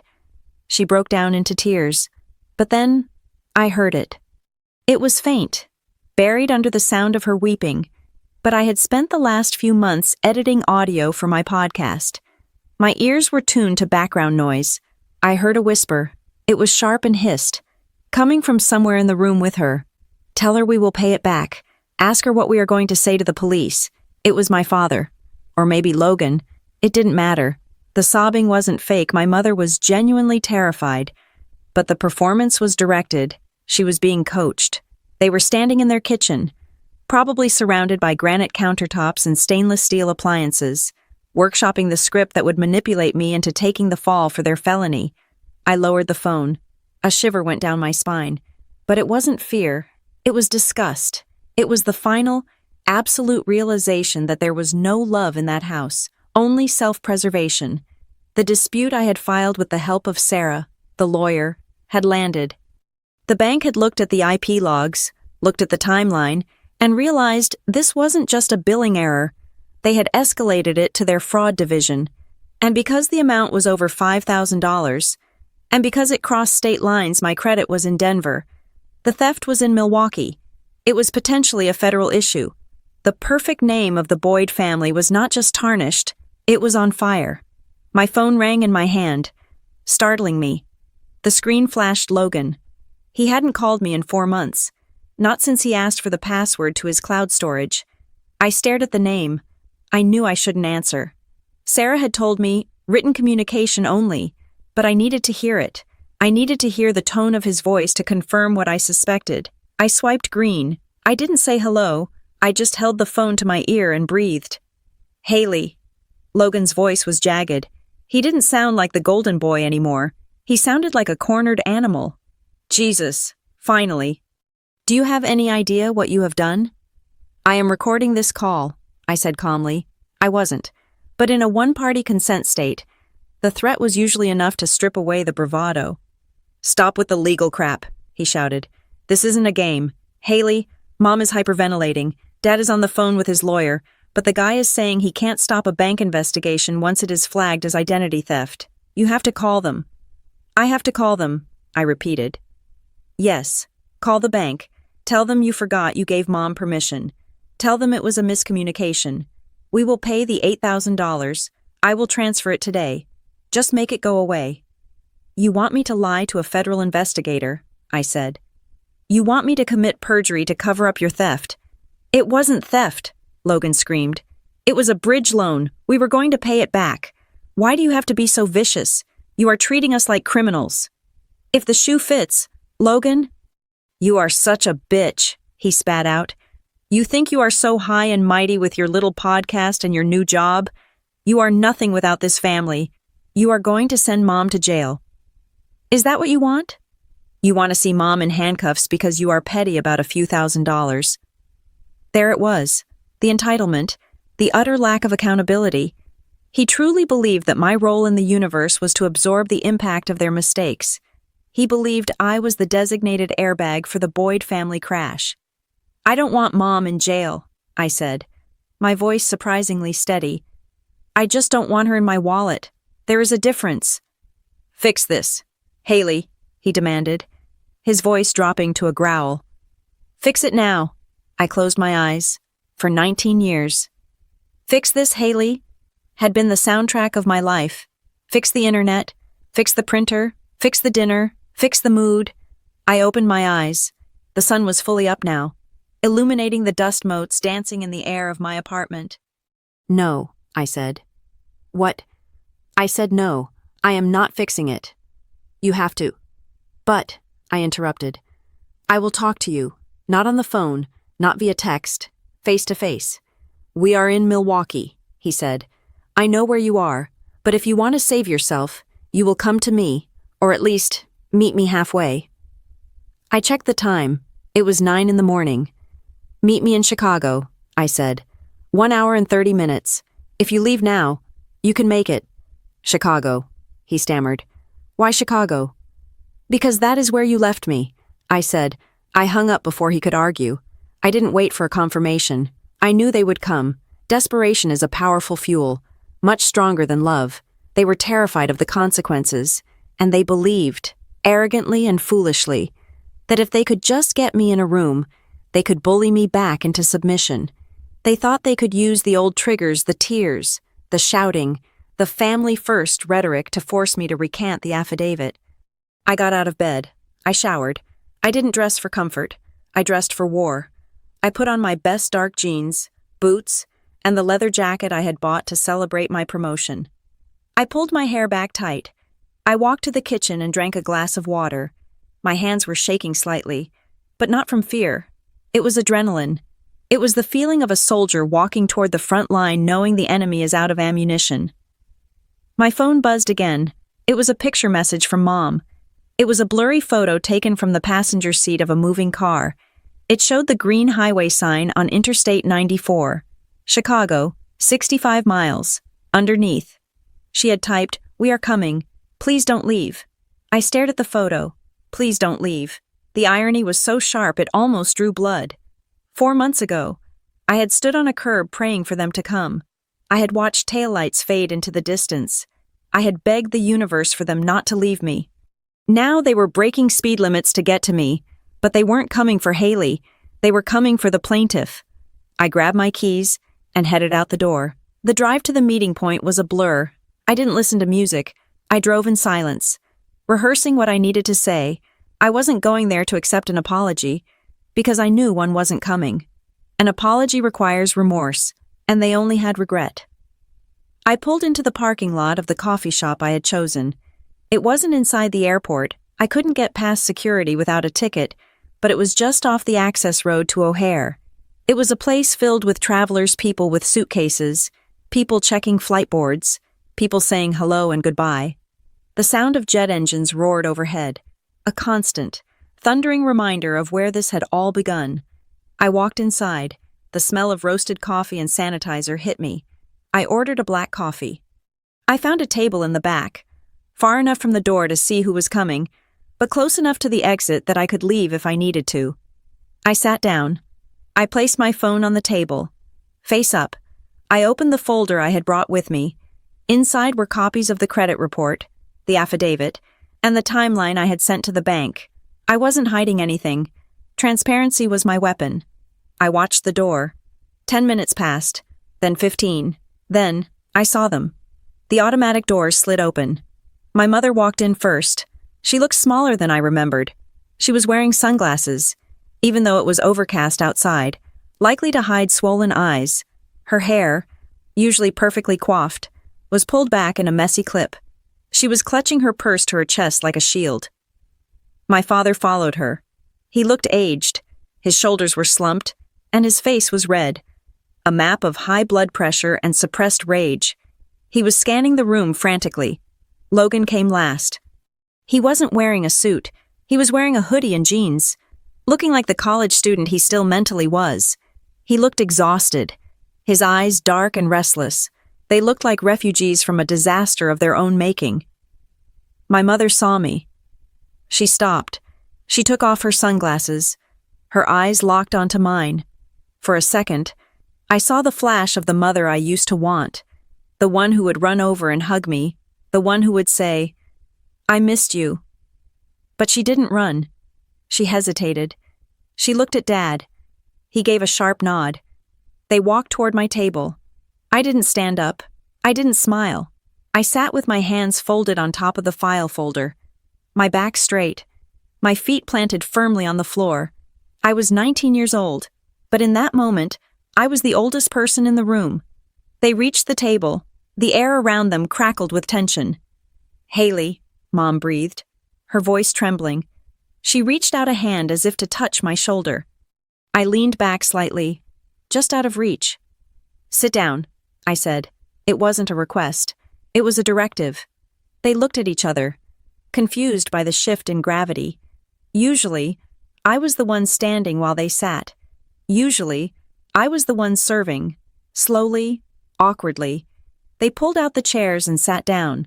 Mom across from me, Dad and Logan on either side of her. We were a family portrait of ruin. "We are here," Dad said, his voice gruff. "Now, tell us how we stop this investigation." I looked at him. I looked at the man who had toasted Logan as the future while stealing my past. "You don't stop it," I said. "The train has already left the station. I just brought you here to show you the map of where it is going." I slid the folder across the table. The noise of the airport coffee shop faded into the background. The only thing I could hear was the sound of my own heart, beating a steady, victorious rhythm. I am here, I thought. And for the first time, I am the one driving the car. The folder lay on the table between us like a loaded weapon. My mother, Diane, stared at it, but she was not really seeing the documents. Her eyes were darting around the coffee shop, scanning the faces of strangers, checking for recognition. She looked smaller than I had ever seen her. It was not the shrinking of age or guilt. It was the terrified contraction of a woman who realized she was no longer the protagonist of her own life. She took off her sunglasses slowly, revealing eyes that were rimmed with red. But her makeup was still flawless, even in crisis. Diane Boyd would never be caught without her armor. "Haley," she started. Her voice was a low, breathy register that she reserved for funerals and parent-teacher conferences where I was in trouble. "I am glad you came. I truly am." She reached across the table. Her fingers, manicured in a soft pink, hovered near my hand. I did not move mine away, but I did not open my palm to receive her. I just let my hand rest there, a stone against the wood. "We have been doing a lot of thinking," she continued, withdrawing her hand when she realized I wasn't going to hold it. "I have been listening to your show, the podcast." I raised an eyebrow. "You listened to it?" "I did," she said. "And I want to say, I didn't realize you felt that way. I remember some of those events differently. Of course, memory is a tricky thing, but I'm sorry that you felt abandoned. That was never our intention." My heart gave a stupid, treacherous lurch. For 19 years, I had starved for those words. "I am sorry. I didn't realize." It was the oxygen I had been holding my breath for. For a split second, the little girl inside me wanted to leap across the table, bury her face in her mother's coat, and cry until the hurt went away. I wanted to believe that the last 4 months had been a wake-up call, that she had finally seen me. I almost softened. I almost said, "It's okay, Mom." But then, she sighed. It was a sharp, frustrated sound. "But Haley," she said, leaning in closer, her voice dropping to a conspiratorial whisper, "you have to understand what this is doing to us, to the family name." The oxygen vanished. The little girl in my chest curled up and went cold. "What is it doing, Mom?" I asked. My voice was flat. "People think we are monsters," she hissed. "I went to the grocery store yesterday, and Mrs. Higgins, you know, the woman who runs the charity drive, she turned her cart around in the aisle to avoid me. People are whispering at the club. I was supposed to chair the spring gala, and they sent me an email yesterday saying they are going in a different direction this year." She looked at me, her eyes wide with indignation. She wasn't crying because she had hurt me. She was crying because she had lost her committee chair. "And Logan," she continued, gesturing to my brother who was staring sullenly at his paper cup. "His workplace is asking questions. That human resources woman called the house, Haley. She asked if there were pending legal issues regarding fraud. Do you know how embarrassing that is? He is on a performance plan. He could lose his job." "He stole my identity," I said. "He borrowed your credit," she corrected sharply, "and we are ready to pay it back. Dad has the check right here." My father reached into his jacket pocket and pulled out a folded check. He slid it across the table. I didn't look at the amount. "So here is what we are going to do," Mom said, her voice taking on that familiar, managing tone. She was back in control. She had a plan. "We pay off the card today. You call the bank and tell them it was a misunderstanding. A family arrangement that got messy. We withdraw the affidavit." She paused, waiting for me to nod. When I didn't, she played her ace. "And then," she said, "we make a statement together." "A statement," I repeated. "Yes, a video. Or maybe just a post on your TikTok thing. We sit down together. We smile. We tell everyone that we talked it out. That families fight but they love each other. We show them that the Boyd family is whole. We can spin it as a mental health awareness thing. Healing, reconciliation. People love that stuff. Haley, it would be good for your brand too." I stared at her. The audacity was breathtaking. It was architectural in its scale. She didn't want a daughter. She wanted a PR crisis manager. She wanted me to use the credibility I had built with my own pain to whitewash their reputation. She wanted me to look into a camera and lie to 3 million people so she could get her position back at the spring gala. I looked at the check.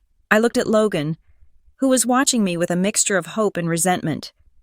I looked at Dad, who just wanted the problem to go away. I let out a short, dry laugh. "You are incredible," I said softly. "What?" Mom blinked. "You aren't sorry you did it," I said, meeting her eyes. "You are sorry people believe me."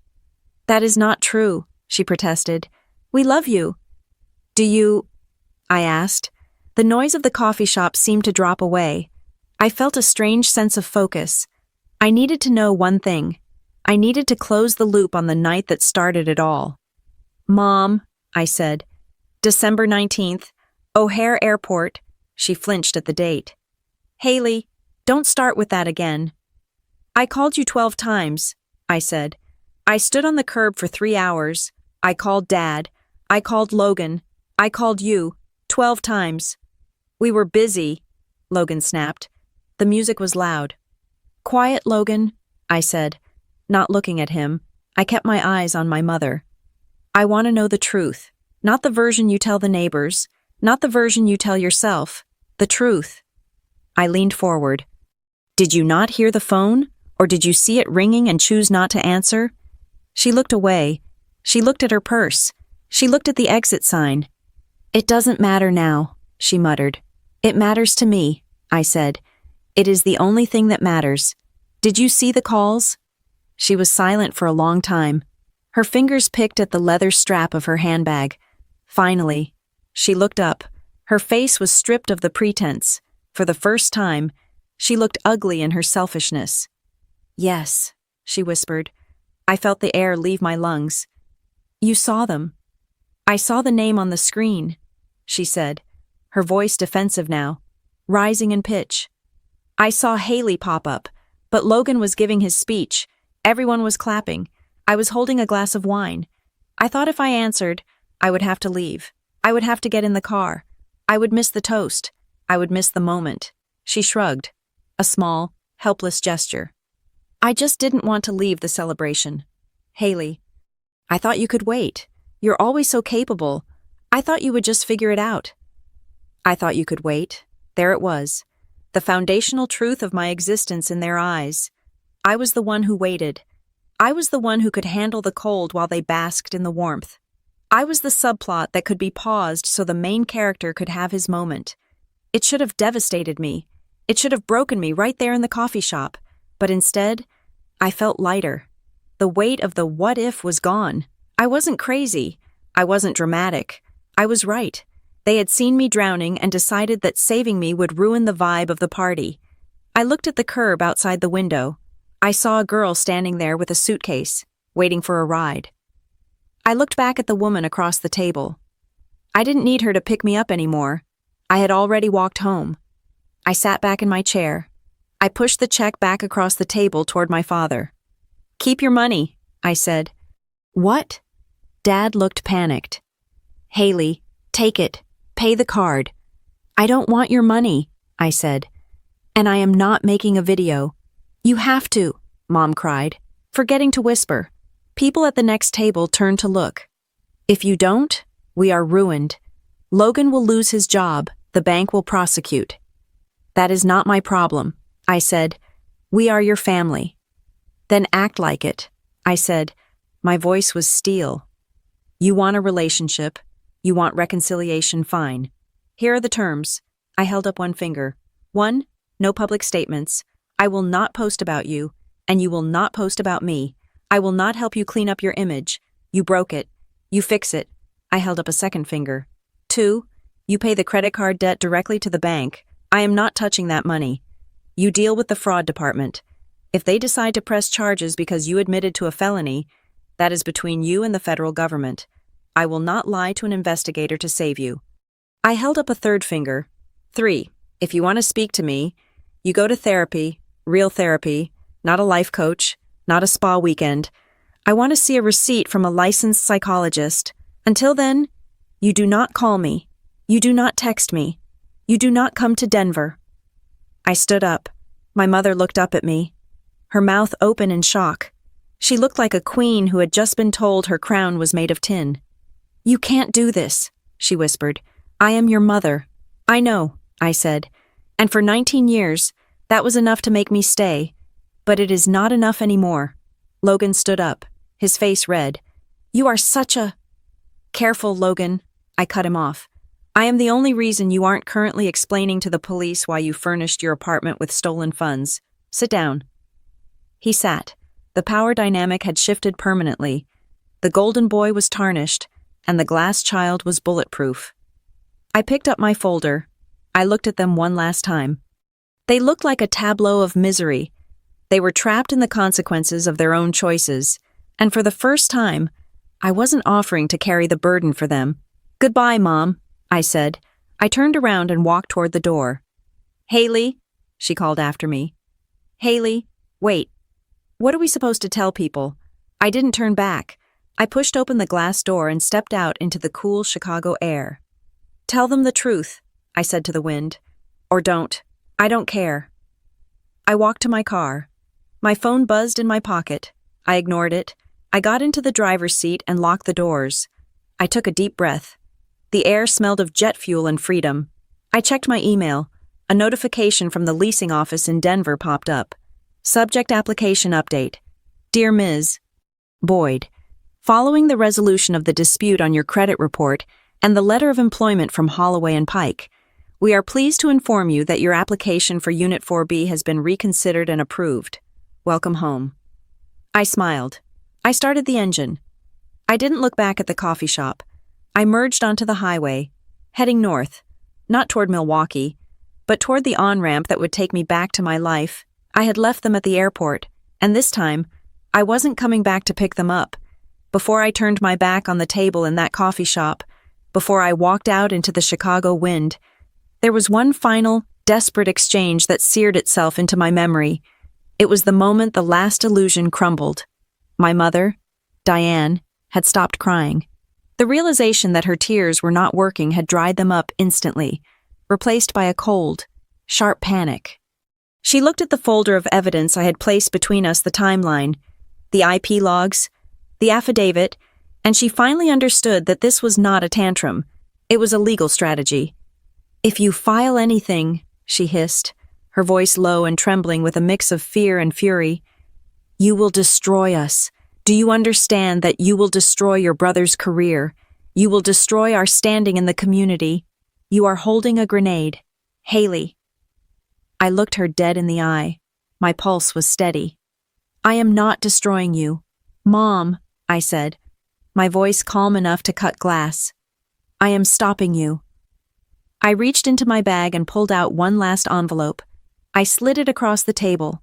It wasn't a lawsuit. It was a roadmap.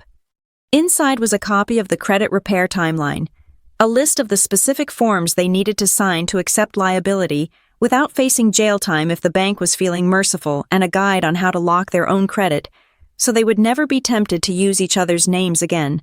"This is not a threat," I said. "This is the end. It is the closure you refuse to give me." Diane stared at the papers. She looked up at me, her face pale. "You have this all organized, the dates, the laws, the paperwork." She paused, and a look of genuine horror crossed her face. "You planned this.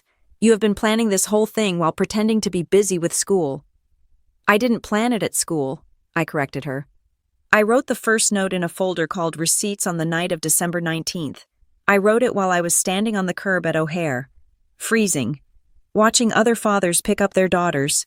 The mention of the airport hit her like a physical blow. She flinched. Logan, who had been sulking in his hoodie, suddenly slammed his hand on the table. His phone had been buzzing incessantly, work emails, no doubt, asking where the quarterly report was. He glared at me, his eyes wet with the stress of a man who had never learned to swim. "You are enjoying this," he spat. "You think you are so smart. Just wait until you need something. Wait until you need a cosigner or a reference. You are burning the only bridge you have." He grabbed his phone to call me, a reflex of dominance, trying to force my attention even though I was sitting 3 feet away. I watched my own screen light up with his name. Incoming call, Logan. I looked at the screen. I looked at him. I didn't decline the call. I didn't silence it. I pressed the side button and held it down until the screen went black. I turned my phone off completely. It was a small gesture, but it felt like slamming a heavy iron door on a drafty room. "I am not your fixer, Logan," I said, standing up. "I am not your secret bank, Mom, and I am not your cover story for the neighbors. The bridge isn't burning because I lit a match. It is burning because you never maintained it." I dropped a $20 bill on the table to cover the coffee I hadn't touched. "Goodbye," I said. That was when I walked out. That was when I left them sitting in the wreckage of their own expectations. When I got to my car, The silence was absolute. I sat in the driver's seat for a long moment, watching the travelers rush past with their luggage. I waited for the guilt to come.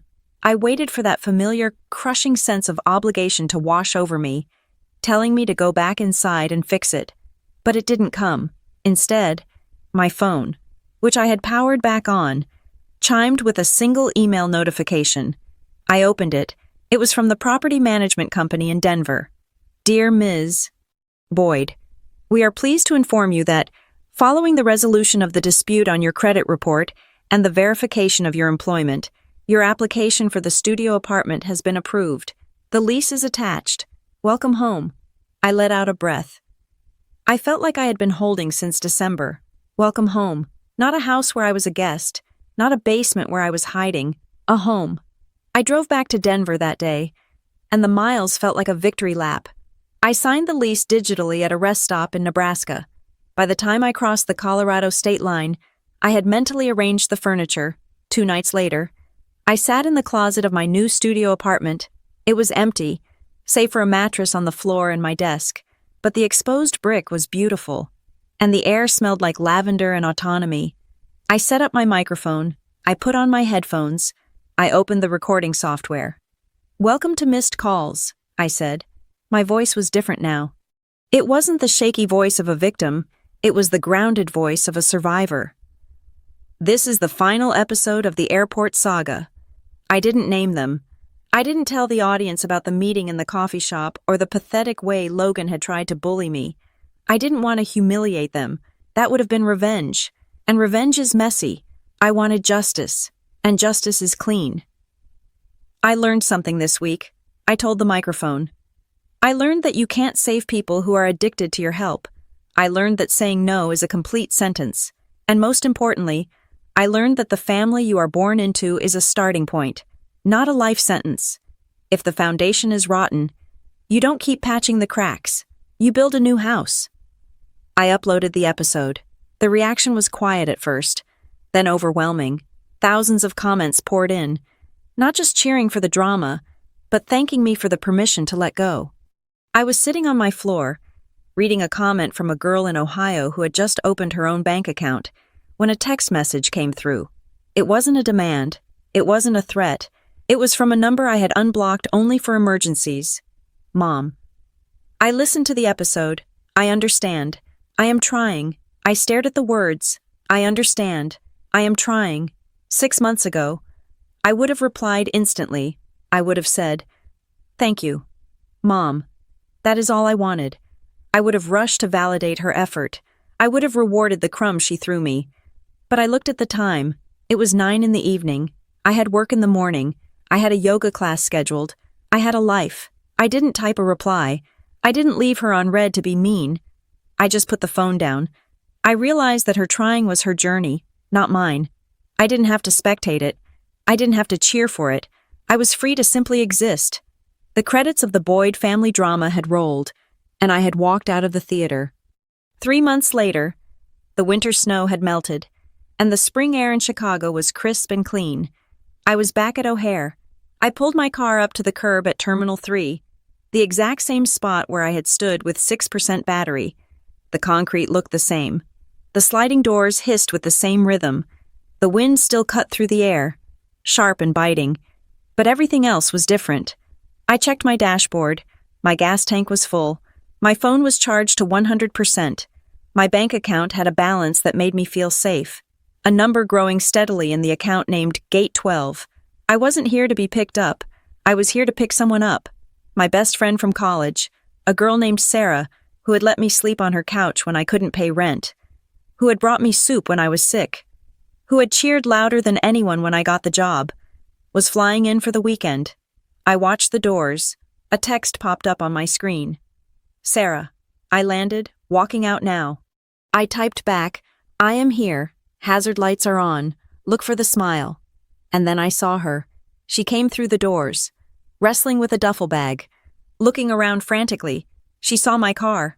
Her face lit up. She dropped her bag and waved, a gesture of pure, unburdened joy. I got out of the car.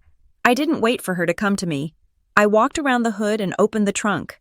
I looked at the spot on the curb where 19-year-old Haley had stood. I could almost see her there, shivering, checking her phone, waiting for a mother who wouldn't come. I wanted to tell her it was going to be okay. I wanted to tell her that the cold was temporary. Sarah ran up to me and threw her arms around my neck. "You are actually here," she laughed. "Right on time." "Always," I said, hugging her back, feeling the warmth of a promise kept. I looked up at the sky. It was a brilliant, endless blue. I wasn't the girl who was forgotten anymore. I was the woman who remembered. I remembered my worth. I remembered my power. And most of all, I remembered that the only person who absolutely had to show up for Haley Boyd was me. And I had finally arrived. Thank you so much for listening to this story. I would love to know where you are tuning in from today. Are you listening on your commute, at the gym, or maybe relaxing at home? Please let me know in the comments below so we can connect. And if you enjoyed Haley's journey, please subscribe to the Maya Revenge Stories channel, like this video, and hit that hype button so this story can reach even more people who might need to hear it.